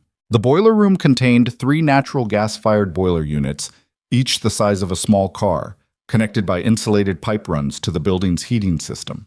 A bank of electrical panels on the south wall, the service step she'd used at the window, 2 wheeled equipment carts left by the maintenance crew, a fire suppression system with manual activation at the east panel, and a chemical storage cabinet for the boiler's water treatment system, padlocked, but with the combination written on a piece of tape on the inside of the adjacent cabinet, because someone had decided that was easier than remembering it, the kind of casual security failure that existed in every facility everywhere. She knew all of this because she'd been in this room twice and she looked at rooms. She opened the unlocked adjacent cabinet, read the combination off the tape, opened the chemical storage cabinet, and read the labels in the dark by feel. Boiler descaler, corrosive, aerosolized if heated, not useful right now. pH adjuster, same issue. Water softener salt, useless. And at the back, a sealed container of boiler system leak tracer dye, which came in a pressurized aerosol format for application in confined pipe spaces, and which, in sufficient concentration, was a highly effective mucous membrane irritant. She took it. The first man came around the east side of the center boiler unit. Emily was on the west side. She moved along the pipe run, keeping the boiler mass between them. And when the second man came around the west side, she had already moved north and was behind the equipment cart. The third man had positioned himself at the utility entrance, covering the exit. Smart. They'd done this before. She looked at the distance between her position and the electrical panel. 12 feet, open floor, not crossable without being seen. She looked at the fire suppression activation panel. 6 feet, partially obscured by the pipe run on the south wall. She threw the aerosol container, not at any of the three men, at the far north corner of the boiler room, where it hit the concrete wall and clattered and rolled and produced the exact kind of misdirectional sound that drew eyes. All three drew eyes for the 2 seconds it took Emily to reach the fire suppression panel and pull the manual activation. The suppression system in the boiler room was CO2 rather than water. Water and electrical panels and gas systems didn't combine well, so the facility had installed a clean agent system. The activation flooded the room with CO2 discharge in approximately 4 seconds. Cold, dense, and in the boiler room's enclosed space, immediately vision obscuring. Emily had taken one full breath before she pulled the handle. She held it. She moved through this discharge toward the electrical panel by memory. 12 feet, 2 obstacles, southeast corner, and hit the main circuit breaker for the building's west service section. The lights in the boiler room, already dim, went out. The machinery went quiet. The CO2 discharge filled the sudden silence with a rushing white noise. She had approximately 25 seconds of held breath left. She moved back toward the utility entrance where the third man had been positioned, staying below the CO2 concentration layer, which settled denser at knee height. Someone was coughing. Someone else was moving without direction. She found the utility entrance door by feel and pulled it open. Outside, the maintenance track, dark, cold, storm still pushing hard from the northwest. She exhaled and breathed and moved east along the building's exterior wall. Around the building's corner, the north entrance situation had resolved. She could see it from here. Both Marines were on their feet. The unauthorized entry had been stopped and secured. Bryce was at the north entrance with her radio giving instructions that Emily couldn't fully hear over the wind. 2 of the West Corridor Marines were moving toward the north side. The remaining cleanup unit members, the vehicles had held at least 8 total, she estimated, based on the 3 vehicles and standard team sizing, were somewhere between the maintenance track and the utility entrance, which currently had CO2 venting from it and no lights. The operation had lost its clean entry point. The element of surprise, which they'd had for about 90 seconds, was gone. Emily came around to the north entrance and found Bryce. Bryce looked at her. At the fact that she'd come from the exterior, from the direction of the west face, in the middle of a blizzard, in scrubs, and had the grace not to ask the obvious question. 3 in the boiler room, Emily said. CO2 suppression activated.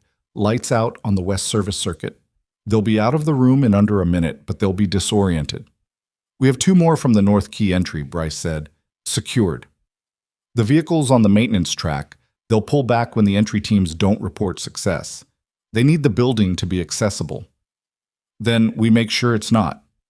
Bryce keyed her radio, pulled 2 Marines from the east corridor, and repositioned them to cover the utility entrance from the exterior. Outside, in the storm, using the building's northwest corner for cover. It was not a comfortable position. Neither Marine said anything about that. The next 11 minutes were ugly in the way that real situations were ugly.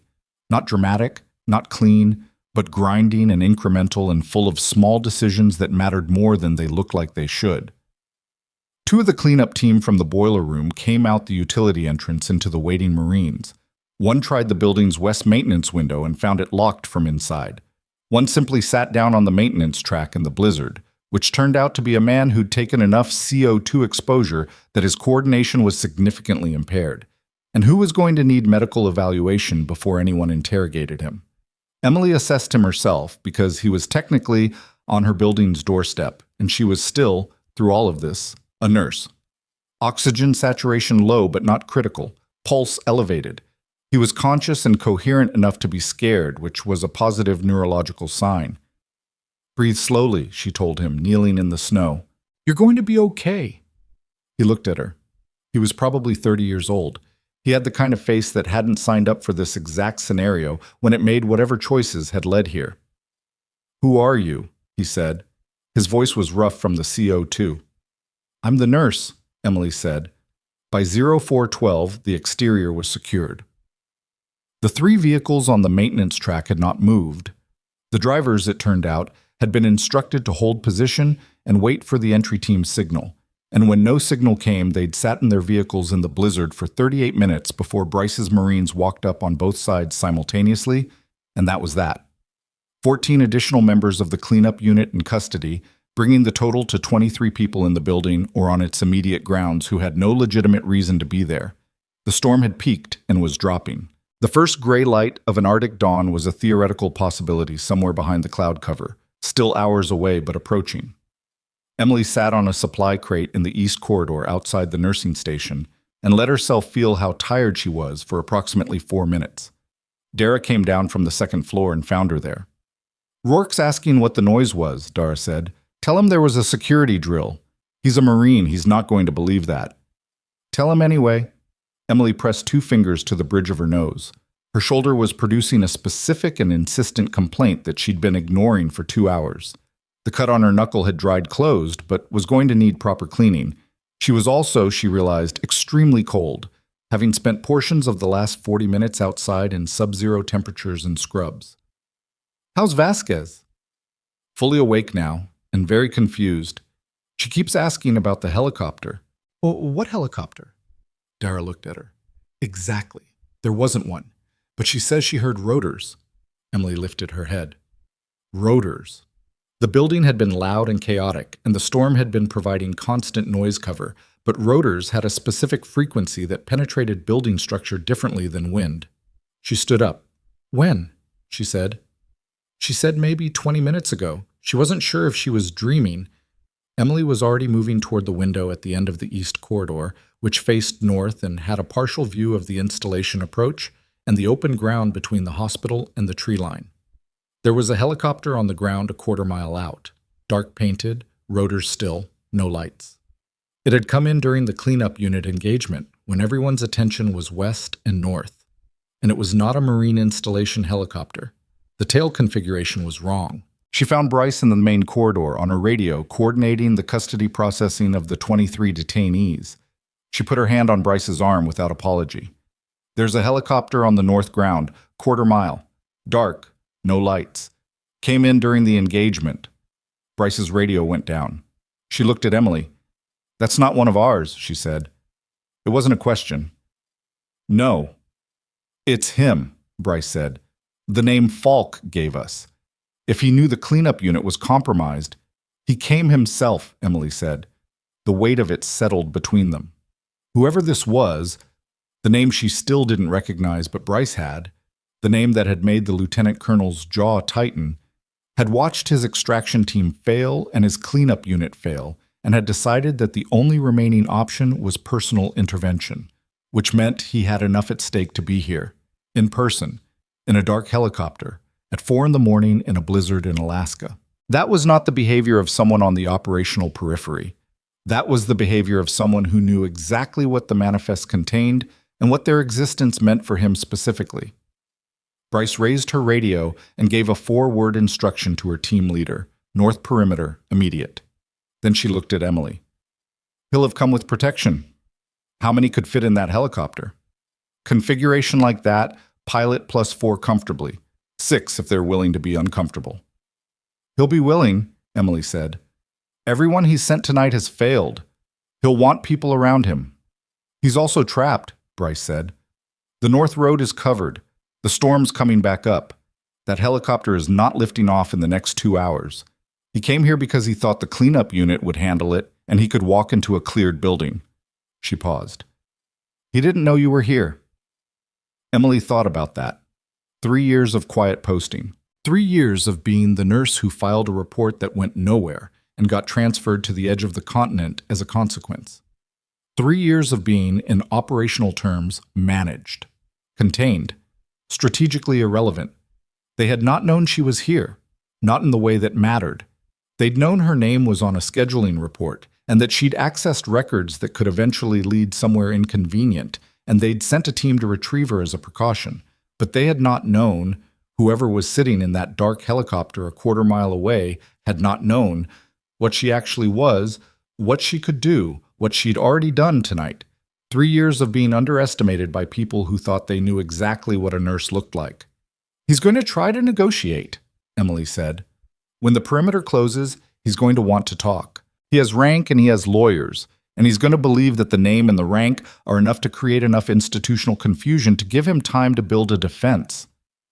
He might be right about the institutional confusion, Bryce said carefully. He's not right about the time, Emily said, because the phone call you made went outside this network, and the name is already in the hands of whoever you called, and that person is... She stopped. Who did you call? Bryce held her gaze for a moment. My counterpart at the Defense Intelligence Field Office in Anchorage, she said. Someone I've known for 11 years who is not part of any installation command structure and who has been running a parallel inquiry into the supply chain anomalies for the past 6 months. Emily absorbed this. They've been building toward this, she said. They had everything except the transit hub and the internal source, Bryce said. Falk and the manifests are the 2 pieces they couldn't find. She paused. You handed them both in one night. Outside, the north perimeter was moving. Emily could hear the radio traffic. Clipped, coordinated, Marines establishing positions in a closing arc around the helicopter's landing point. The dark aircraft sat on the open ground north of the hospital, rotors still, and whatever was happening inside it was invisible from here. The radio on Bryce's hip crackled. Her team leader's voice. Contact made. Individual inside the aircraft is requesting to speak with the commanding officer on scene. He's using a rank designation, says he outranks everyone present. Bryce looked at Emily. Something in her expression was not quite satisfaction and not quite anger. The specific feeling of someone watching a years-long structure begin to come apart at the points it was always going to fail. She keyed her radio. Tell him the commanding officer will be there shortly. She lowered the radio. I want you with me. I'm a nurse, Emily said. I'm not. You're the reason I have anything to bring to that aircraft, Bryce said. You're coming. They walked the quarter mile in the dark, in the wind, across the open ground north of the hospital. 2 Marines ahead, 2 behind. The helicopter grew from a dark shape to a specific aircraft as they approached, and the door was open, and a man was standing in the doorway with the kind of posture that had spent decades being the most important person in every room. Emily didn't know his face. She'd seen his name on Bryce's expression, and that was all she'd had. He looked at Bryce first, and the look was calculating, assessing rank, leverage, institutional relationship, whether any of this could still be managed. Then he looked at Emily. The calculation changed. She could see it change.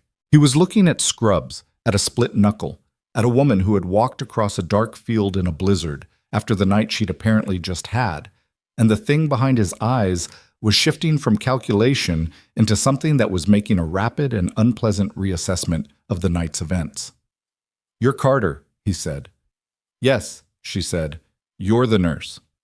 She held his gaze and said nothing, and in the silence the wind came through hard from the northwest, and the Marines held their positions, and the Arctic pre-dawn hung over all of it, dark and absolute. I want counsel present before any... Brigadier General Harlan Voss, Bryce said, and the name in the open air, said aloud, with witnesses and recording equipment on every Marine present, had a finality to it that silenced him mid-sentence. You are being detained in connection with an investigation into weapons trafficking facilitated through military medical supply infrastructure. You have the right to remain silent. She kept going, the full recitation, formal and procedural, and Voss stood in the helicopter doorway and listened to it with the expression of a man watching something he built over years come apart in the space of a single pre-dawn field. Emily watched his face through the whole of it. When Bryce finished, Voss looked at Emily again. Not at Bryce, at Emily. "You had no idea what you were looking at," he said, "when you pulled those records 6 days ago." "No," she said. "I was checking a medication discrepancy." He made a sound that wasn't quite a laugh. "6 days ago, you didn't know any of this existed, and tonight you—" He stopped. He looked at the Marines around the helicopter, at Bryce with her radio and her formal recitation, at the hospital lit up behind them. "How did you handle 9 operators? You've been out for 3 years." Emily thought about the crawl space, the fire suppression panel, the aerosol container, the CO2, the boiler room in the dark. "I know my building," she said.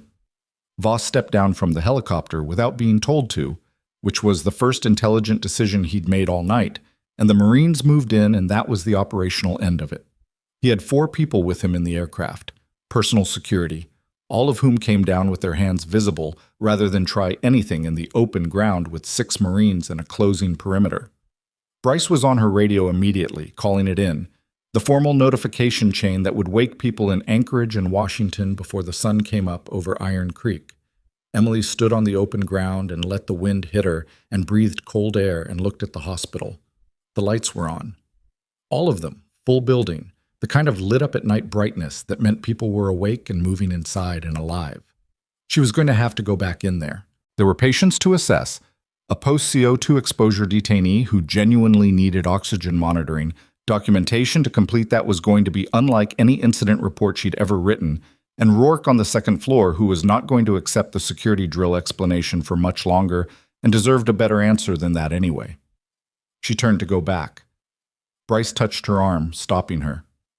"Carter." She waited until Emily turned. "The DIA office in Anchorage, when they debrief you, and they will, probably starting tomorrow, there's going to be a significant amount of institutional interest in your background, your field record, the report you filed 3 years ago, all of it." She paused. "I want you to know that whatever that process looks like, the account of what happened in this building tonight goes into the record as I observed it, without modification, without simplification." Emily looked at her. "I'm telling you," Bryce said, "because people are going to want to write a version of this that emphasizes the Marine response and the DIA investigation, and positions you as a peripheral element who had the good sense to shelter in place." A pause. "I will not be writing that version." Emily was quiet for a moment. "Thank you," she said. And then, because honesty seemed warranted, "It probably won't matter. Institutions write the versions they need." "Sometimes," Bryce said. "This time I don't think they'll have that option. There are 23 witnesses in your building who watched a nurse in scrubs walk through a 9-person armed assault and hold the facility until the cavalry arrived." She almost smiled. "That's a hard story to revise." Emily thought about that on the walk back across the open ground, the wind pushing at her back now like it was helping. She thought about Voss's face when he'd looked at her. The reassessment she'd watched happen behind his eyes. The specific quality of being seen, finally and fully, and too late for anyone to undo it, by someone who'd spent years calculating exactly how invisible she was supposed to be. She was almost back to the hospital entrance when her radio, the one she'd been carrying all night, the ground floor security station one, still clipped to her pocket, buzzed a final time. She looked at the screen. It was not a transmission. It was a data notification from the hospital's internal administrative system, pushed to all department heads and senior staff. A routine notification, the kind that went out automatically when certain administrative records were accessed or modified. The notification said that at 0418 this morning, an external access to Arctic Point Medical Center's payroll and human resources database had been detected and flagged. An external access that had occurred 15 minutes ago, while Voss was in the helicopter, while Bryce was on her radio, while Emily was walking across an open field in the dark. From a source the notification identified only as Offsite Administrative Terminal, Authorization Pending Verification. Someone else had been in the system. Someone who wasn't Falk, wasn't Voss, wasn't any of the 23 people currently in custody. Someone who had used the window of chaos to access the hospital's HR records. Not the manifests, not the supply chain documentation, but the personnel files. Specifically, according to the notification's access log, one personnel file. Hers. Emily stood at the hospital entrance and read the notification twice and felt something that wasn't fear but was adjacent to it. The specific sensation of understanding that the thing you thought you'd finished is not finished, that the structure is larger than the pieces you've seen, that the night is not over in the way you thought it was over. She thought about Voss looking at her across the open ground. "I want counsel present before any—" He'd stopped mid-sentence, not because Bryce had interrupted him. He'd stopped himself, as if he'd been about to say something and changed his mind. She went back through the hospital entrance and found Bryce at the east corridor. "Someone accessed my personnel file," Emily said. "Offsite. 18 minutes ago." Bryce went very still. "Voss didn't come here to manage the situation," Emily said. "He came here because he needed to know something specific, something he couldn't get from the manifest or from Falk." She looked at Bryce. "He came here to find out what's in my service record, the classified portion, the part that explains why he should have been more afraid of me 3 years ago." Bryce was already on her radio. "Whatever's in that record," Emily said, and her voice was level and cold and very quiet. "Someone just got access to it. And I need to know who, because if there's a fourth piece of this operation that I haven't seen yet, if there's someone else who knows what I know about that cache, about the report, about what I saw in the field 3 years ago, we'll find them," Bryce said. "You don't understand," Emily said. "I need to know now. Because if they have that record, they have my emergency contacts, my family's location, my home address downstate. Everything that tells someone who's desperate and still operational exactly where to apply pressure when they can't get to me directly." Bryce stopped mid-transmission. She looked at Emily with the expression of someone who has just understood that the situation they thought they'd resolved has a dimension they hadn't accounted for. And Emily's personal phone, the one in the drawer of the nursing station, the one she almost never checked on shift because personal phones were a distraction and she'd learned years ago to be reachable by the right people through the right channels, began to ring. She ran for the nursing station, not a jog, not a fast walk. She ran because the phone had been ringing for 4 seconds, and every second mattered when the people who just accessed her personnel file were the kind of people who moved quickly once they decided to move. Bryce was behind her, already talking into her radio, already escalating. Emily hit the nursing station drawer, pulled it open, grabbed the phone. The screen showed a number she didn't recognize. Area code from downstate. Not a contact she had saved. She answered. "Carter." A woman's voice. Clipped, direct, not panicked. "My name is Special Agent Renata Souza, Defense Intelligence Agency, Anchorage Field Office. Lieutenant Colonel Bryce called me approximately 40 minutes ago. I've been running the parallel inquiry," she mentioned. Emily's hand was tight around the phone. "Why are you calling my personal number?" "Because I'm the one who flagged the unauthorized access to your personnel file, and I need you to know what was taken before you hear it from someone else." A brief pause. Not hesitation. More like a woman who was choosing her words with the precision of someone who'd spent years doing exactly that. "The access pulled your full service record, including the classified annex. Specifically, the section documenting your role in the forward operating base supply audit that preceded your complaint 3 years ago. Who accessed it? We're tracing now. The terminal origin is a civilian administrative address outside the installation network. Someone who had pre-positioned access credentials before tonight started. This wasn't improvised." Another pause. "There's a fourth person involved in the operations command structure. Not Voss, not Falk, not the handler who ran the breach team. Someone who's been in a civilian administrative oversight role with enough institutional access to have watched the DIA inquiry develop in real time." Emily thought about the inquiry Bryce had described.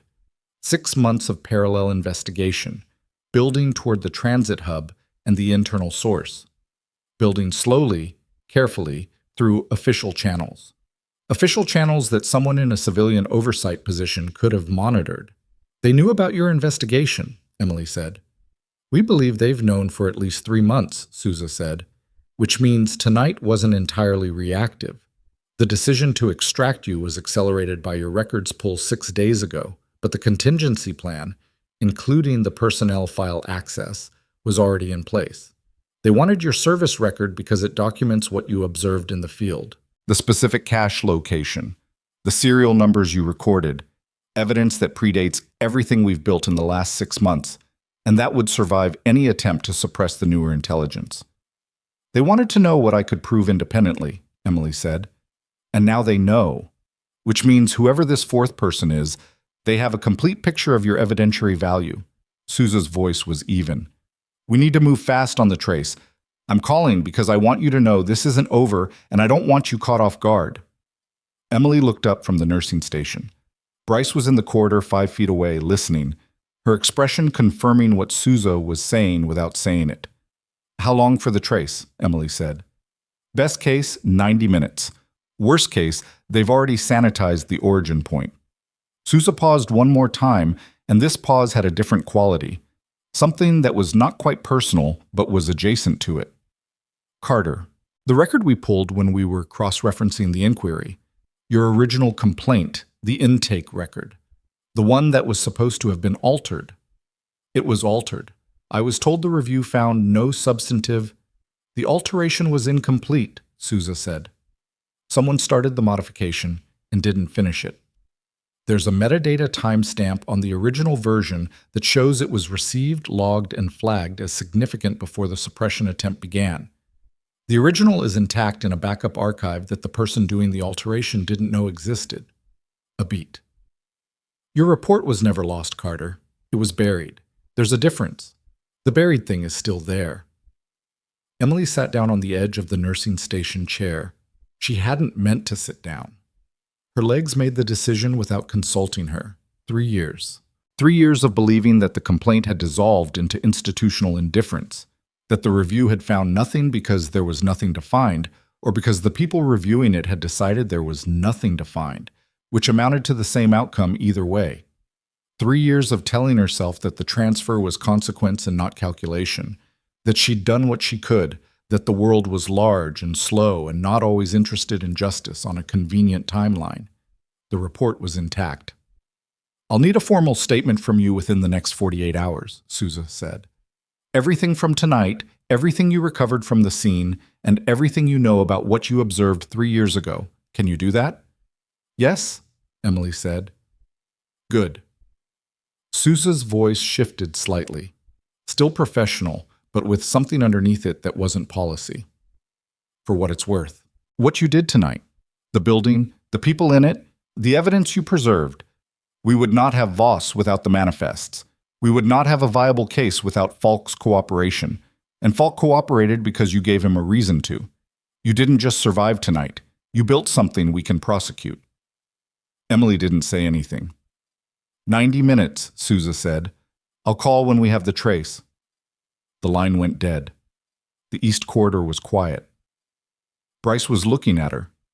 The Marine at the corridor's north end was looking at the wall, professionally, the way good soldiers look at walls when a conversation is not their business. Emily set the phone down. The fourth person, Bryce said. Sousa's tracing them. 90 minutes is a long time. I know. Emily looked at the corridor around her. The scuff marks on the linoleum from the night's movement. The supply cart someone had pushed aside during the initial chaos and never returned to its position. The overhead light at the corridor's far end that had been flickering since October and was still flickering now. Her hospital, looking like itself. I'm going to go check on my patients while we wait. Bryce looked like she wanted to say something about that and then decided not to. Emily went upstairs. The second floor was a different world from the ground floor. Quieter, smaller. The contained atmosphere of a ward that had spent a frightening night locked in a back corridor and was now cautiously returning to its normal geography. Dara had gotten the patients back to their beds. She documented everything. Emily could see the notation timestamps on the chart system when she logged in at the nursing station. Every 15 minutes through the lockdown, Dara's handwriting in the electronic notes, precise and complete even during the worst of it. That was the kind of person Dara Ose was. And Emily had not told her that enough. She went to Rourke first. He was sitting up in bed with his arms crossed, which was not great for his surgical site and which he clearly did not care about. All right, he said when Emily came in. Real answer. What happened? She told him the short version. Not all of it.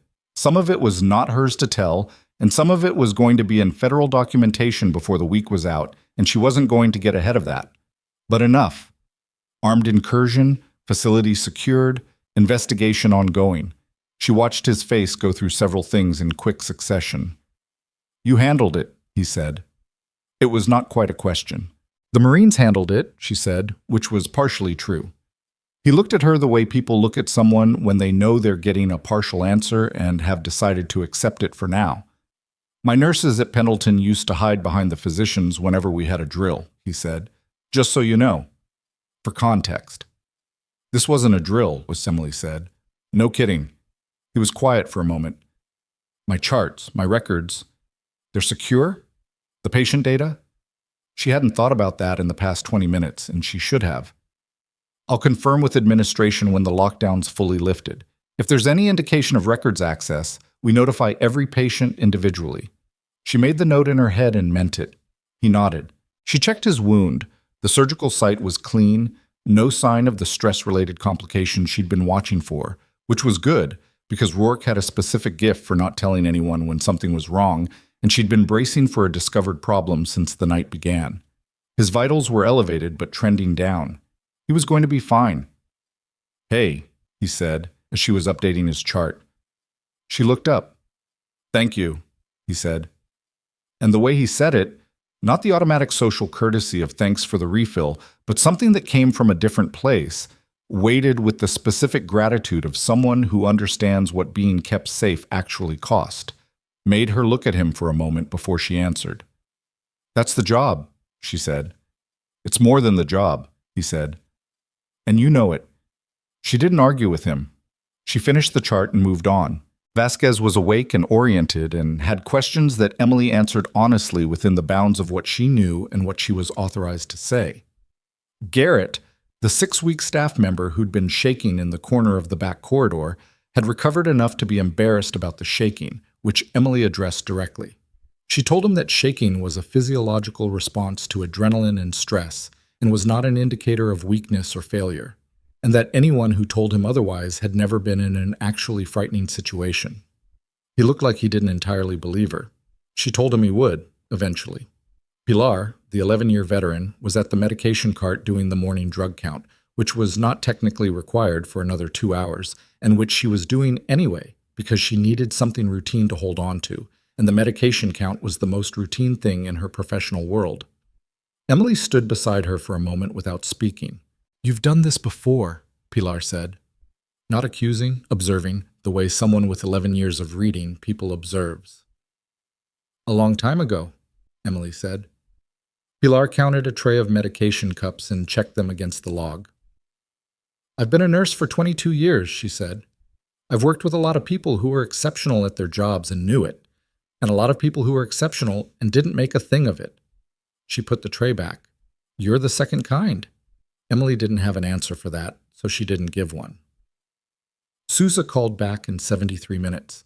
Emily was in the medication storage room cleaning the cut on her knuckle properly.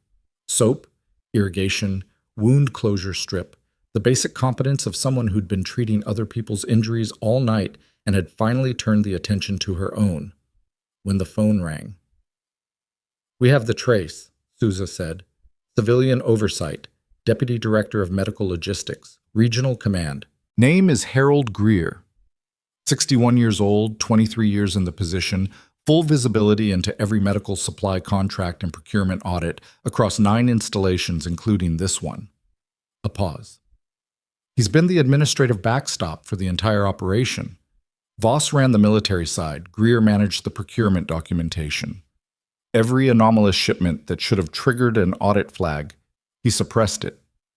He knew about my report 3 years ago, Emily said. He was on the review board, Sousa said flatly. He was one of the 3 people who determined there was no substantive finding. He was sitting on the board that buried your complaint while actively facilitating the operation your complaint was about. The medication storage room was very quiet. Where is he now? Emily said. Taken into custody 40 minutes ago at his home. DIA, field agents, and federal marshals. He didn't run. I don't think he believed it was coming this fast. A pause. He asked, when they came to the door, whether the nurse had talked. That was his first question. Not his lawyer, not his rights. Whether the nurse had talked. Emily looked at the wound closure strip on her knuckle. Neat, clean, functional. What did they tell him? She said. They told him it was a bit more than that, Sousa said, and for the first time in the conversation, there was something in her voice that was not strictly professional, something that was simply human and satisfied. Carter, with Greer in custody, we have the complete structure. Voss, Falk, the breach and cleanup teams, Greer, the transit point documentation, the original complaint record, the manifests.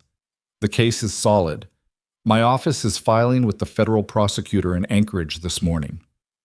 The personnel file access, Emily said. My service record. We recovered the data trail before it could be transmitted further. It went from the access terminal to a staging server and stopped there. Greer didn't have time to move it before his door opened. Sousa paused. Your information is contained. Your emergency contacts, your family's location, none of it went further than a server we now control. Emily exhaled. It was not a dramatic breath. It was the slow, complete release of something she'd been holding for 73 minutes without letting herself know how tightly she was holding it. One more thing, Sousa said. Your original report, the one from 3 years ago. It's going into the formal record as the origin document for this entire case. You'll be cited as the originating source. That's going to be public, eventually, not immediately, but when the prosecutions move forward, your name is going to be attached to this in a way that isn't peripheral. I understand, Emily said. It means the people who transferred you, who managed you, who spent 3 years calculating that you were contained, their decisions are going to be part of the record too. The administrative maneuvering, the suppressed review, all of it, a beat. I want to make sure you're prepared for that. Emily thought about Iron Creek, about the transfer she'd accepted without fighting because fighting it had seemed pointless, because she'd told herself that she could do good work anywhere and that the posting didn't define the work. She'd been right about that, as it turned out. She'd just been wrong about why she was there. I've been prepared for that for 3 years, she said. I just didn't know it yet. The formal proceedings began 9 days later in Anchorage. Emily gave her statement to Sousa's team across 2 full days in a federal building conference room, working through everything in chronological order. The forward operating base, the cache, the report, the transfer, and then the compressed and violent hours of a single night in Iron Creek. The DIA attorneys were thorough and not unkind. They asked her to repeat certain sections multiple times, and she did, without impatience, because she understood that precision mattered and that the difference between a prosecutable case and a dismissed one often lived in the quality of the foundational testimony. Voss retained a legal team that filed 3 separate motions in the first week, all of which were denied. The federal prosecutor described the evidentiary package as among the most complete she'd worked with in 17 years of prosecuting cases involving institutional corruption. Greer did not retain counsel immediately. He spent 4 days apparently believing that the institutional weight of his position would generate some form of intervention that did not materialize. Falk cooperated fully. His statement ran to 80 pages and named 7 additional individuals across 3 installations who had been involved in the supply chain operation in various capacities. 3 of them were charged. 2 accepted plea agreements before the month was out. The operation's financial structure, the accounts, the movement of funds, the shell companies used to layer the trafficking revenue, was unwound over the following weeks by a team of federal financial investigators who described it in dry official language as sophisticated but ultimately traceable once the transit documentation existed. The transit documentation existed because Emily had gone back through a dark building for it. None of this was clean or quick or satisfying in the way that resolutions looked in the version of events where everything resolved on a schedule. There were continuances and motions and weeks of silence in which Emily was simply back at Arctic Point Medical Center, working her shifts, checking her patients, doing the job. Rourke was discharged 2 weeks after the incident and shook her hand at the door with the grip of someone who meant it. Vasquez recovered fully and sent a card from downstate that said, in handwriting that suggested she'd rewritten it at least twice, that she didn't entirely know what had happened that night, but that she knew she was alive because of it. Garrett stopped shaking. He turned out to be a good nurse, careful, patient, not in a hurry to prove himself, which was the right instinct for this kind of work. Emily told him so directly one morning in the medication room, and he looked simultaneously embarrassed and genuinely glad to hear it. Dara renewed her contract. She told Emily this on a Tuesday, 2 months after the incident, standing at the nursing station doing exactly what she'd been doing the night everything happened, updating charts, half watching the weather on the window, with the particular settled quality of someone who has decided that the place they are is, against earlier expectations, the place they want to be. "I thought you weren't staying," Emily said. "I thought you were just a nurse," Dara said. And then catching herself, "That came out wrong." "It came out exactly right," Emily said. "That was the point." Dara looked at her for a moment, deciding whether to push further, and then decided not to, which was one of the things Emily had come to appreciate about her. She understood when a thing was complete. The formal military recognition came in the 4th month. It was not a ceremony in the grand sense. No public hall, no press, no audience of strangers. It was held in the hospital's main corridor, the same corridor where the emergency doors had come open and everything had begun, cleared of its supply carts and its usual foot traffic, with the staff of Arctic Point Medical and the Marines currently assigned to the installation gathered along its length on a Thursday afternoon when the storm season had finally broken, and the sky outside the north windows was the particular hard blue of an Arctic spring. Lieutenant Colonel Bryce was there. She'd driven up from the installation specifically, which said something about the choice she'd made to attend rather than send a commendation by mail. Seuss's office sent a representative, say, a junior agent named Patel, who carried himself with the slightly overwhelmed manner of someone who had read the case file and was reconciling it with the woman in scrubs standing at the front of the corridor. Dr. Marchand stood near the back, because he was still on duty and had 2 patients to check in 20 minutes, but had carved out the time in between. He had not spoken to Emily directly about the night since she'd cut his zip ties in the radiology prep room and told him to lock the door, but he'd left a written note in her staff mailbox 3 weeks after, which said, "I've been practicing medicine for 27 years, and I've never been wrong about a person as completely as I was wrong about you. I intend to do better." She had read it twice, thrown it away, and thought about it more than she'd thrown it away to suggest. Bryce read the formal recognition aloud. Military language, precise and official, citing specific actions in specific sequence. It was accurate. It was also, in the way that formal language was always somewhat inadequate to the thing it described, incomplete. But Emily had stopped expecting completeness from official documents 3 years ago, and the incompleteness didn't diminish the document's weight. When Bryce finished, the corridor was quiet for a moment. Then Rourke, who was not there, who was 2,000 miles away in a rehabilitation facility on the East Coast, had apparently coordinated with someone, because the Marine standing at the corridor's midpoint produced a phone and pressed play on a voice memo that Rourke had recorded and sent down the chain specifically for this occasion. His voice in the corridor, "I spent 8 years being told that the most dangerous thing in a forward environment was the person with the weapon. Turns out I was wrong. The most dangerous thing is the person who knows the building better than you do and has a reason to fight. Carter had both. The Marines in that facility are alive because of her. I'm one of them. That's the whole statement." The recording ended. Someone near the back made the particular sound of a person trying to be quiet about the fact that they are not entirely composed. Bryce turned to Emily and held out the formal commendation in its folder. Emily took it with both hands, which was the appropriate formal response, and also because her hands were not entirely steady, which she had not anticipated and was not going to pretend otherwise. "On behalf of the installation and the investigation team," Bryce said, and then paused and departed from whatever formal language she'd prepared. "You kept everyone alive, all of them. The patients who didn't know they were in danger, the staff who were terrified, the Marines who were outpositioned." She held Emily's gaze. "You kept them alive, and then you handed us a case that's going to put people away for decades and dismantle a network that's been running for 2 years. Both things. You did both things." She paused. "Not the nurse who happened to have a background. The nurse. That was why you fought. That was why you knew the building. That was the whole of it." Emily looked at the commendation in her hands.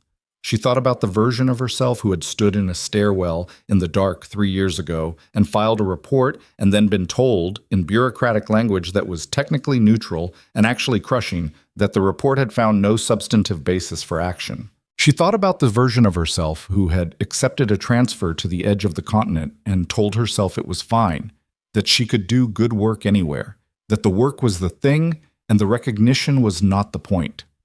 That version of herself had not been wrong. The work was the thing. She still believed that. But she also understood, standing in this corridor on a Thursday in April with the Arctic sky blue and hard through the north windows, that being seen was not the same as needing to be seen. You could do work that mattered in the dark for years and be right to do it, and still be allowed to stand in the light when it finally reached you. Those weren't contradictions. They were just the full shape of a life that hadn't finished yet. "Thank you," she said to Bryce. 2 words, direct, without qualification. Bryce nodded. And then, because she was a person who understood when a thing was complete, stepped back. The staff dispersed slowly, the way people do when the formal part of something is over and they're not entirely ready to go back to ordinary. Marchand slipped out first to his patients. Patel from Sousa's office shook Emily's hand and said something professional that she responded to professionally and that both of them understood was not the point of his being there. Dara stood at the nursing station doorway with her arms crossed and her expression doing the specific thing it did when she had something to say and was deciding whether to say it. She said it. "You know what's funny?" Dara said. "I spent 4 months here thinking you were difficult." "I am difficult," Emily said. "Yeah, but I thought it was, I don't know, I thought it was like a personality problem, a coldness thing." She uncrossed her arms. "Turns out you were just paying attention. The whole time, you were paying attention in a way that the rest of us weren't." She looked at Emily steadily. "I think I've been confusing quiet with absent my entire career. That's a thing I'm going to stop doing." Emily looked at her for a moment. "You were good that night," Emily said. "You moved the patients fast and you kept them calm and you held the corridor. You don't have to qualify your own work because of mine." Dara absorbed this. "Okay," she said. "Yeah? Okay." The corridor emptied. The supply carts went back to their positions. The monitors beeped. The building resumed being a building. Emily stood at the nursing station with the commendation folder on the counter beside her and pulled up the patient chart system, because Bed 4 had a scheduled medication in 20 minutes, and she was not going to be late. She thought about Voss's face in the helicopter doorway, the specific quality of looking at someone and seeing them too late, after the calculations had already been made, and the operations had already been run, and the damage had already been done. The particular shock of discovering that what you'd dismissed as inconsequential had been, the entire time, the most consequential thing in the room. She thought about the 3 years between the report and the night, the quiet posting, the reduced access, the systematic effort to make her small and peripheral and manageable. She thought about how close it had come to working, how there had been weeks in the first year when she'd wondered whether the transfer was the right lesson to take from the experience, whether the right response to institutional resistance was to stop pushing against it and simply exist within it and find satisfaction in the smaller scale. She had not stopped. Not entirely. She'd kept doing the work, kept paying attention, kept being the person in the room who knew where everything was and what everything meant and how to move through a building when the lights went out. She hadn't done it strategically. She'd done it because it was who she was, and who she was had turned out to matter in a way she hadn't planned for and couldn't have designed. That was the thing she would have wanted to tell herself 3 years ago, if she could have. Not that it would work out, not that justice was coming, not that the institution would eventually correct itself. None of those things were promises she could have made because none of them were guaranteed. What she would have said was simpler than that. Keep doing the work. Not because someone is watching, not because it will be recognized, because the work is real and the people it protects are real, and the quality of your attention is the only thing that is entirely yours. Nobody can transfer that. Nobody can suppress it. Nobody can send 9 people into a building to retrieve it because it's not a document. It's not a record. It's just you, in the room, paying attention. She pulled up the chart for Bed 4. Outside the north windows, the Arctic sky held its hard blue, and the road to Iron Creek was open, and the world was continuing in the way that worlds did, imperfectly, with ongoing complexity, without clean endings. And Emily Carter was at her nursing station, present, attentive, doing the job.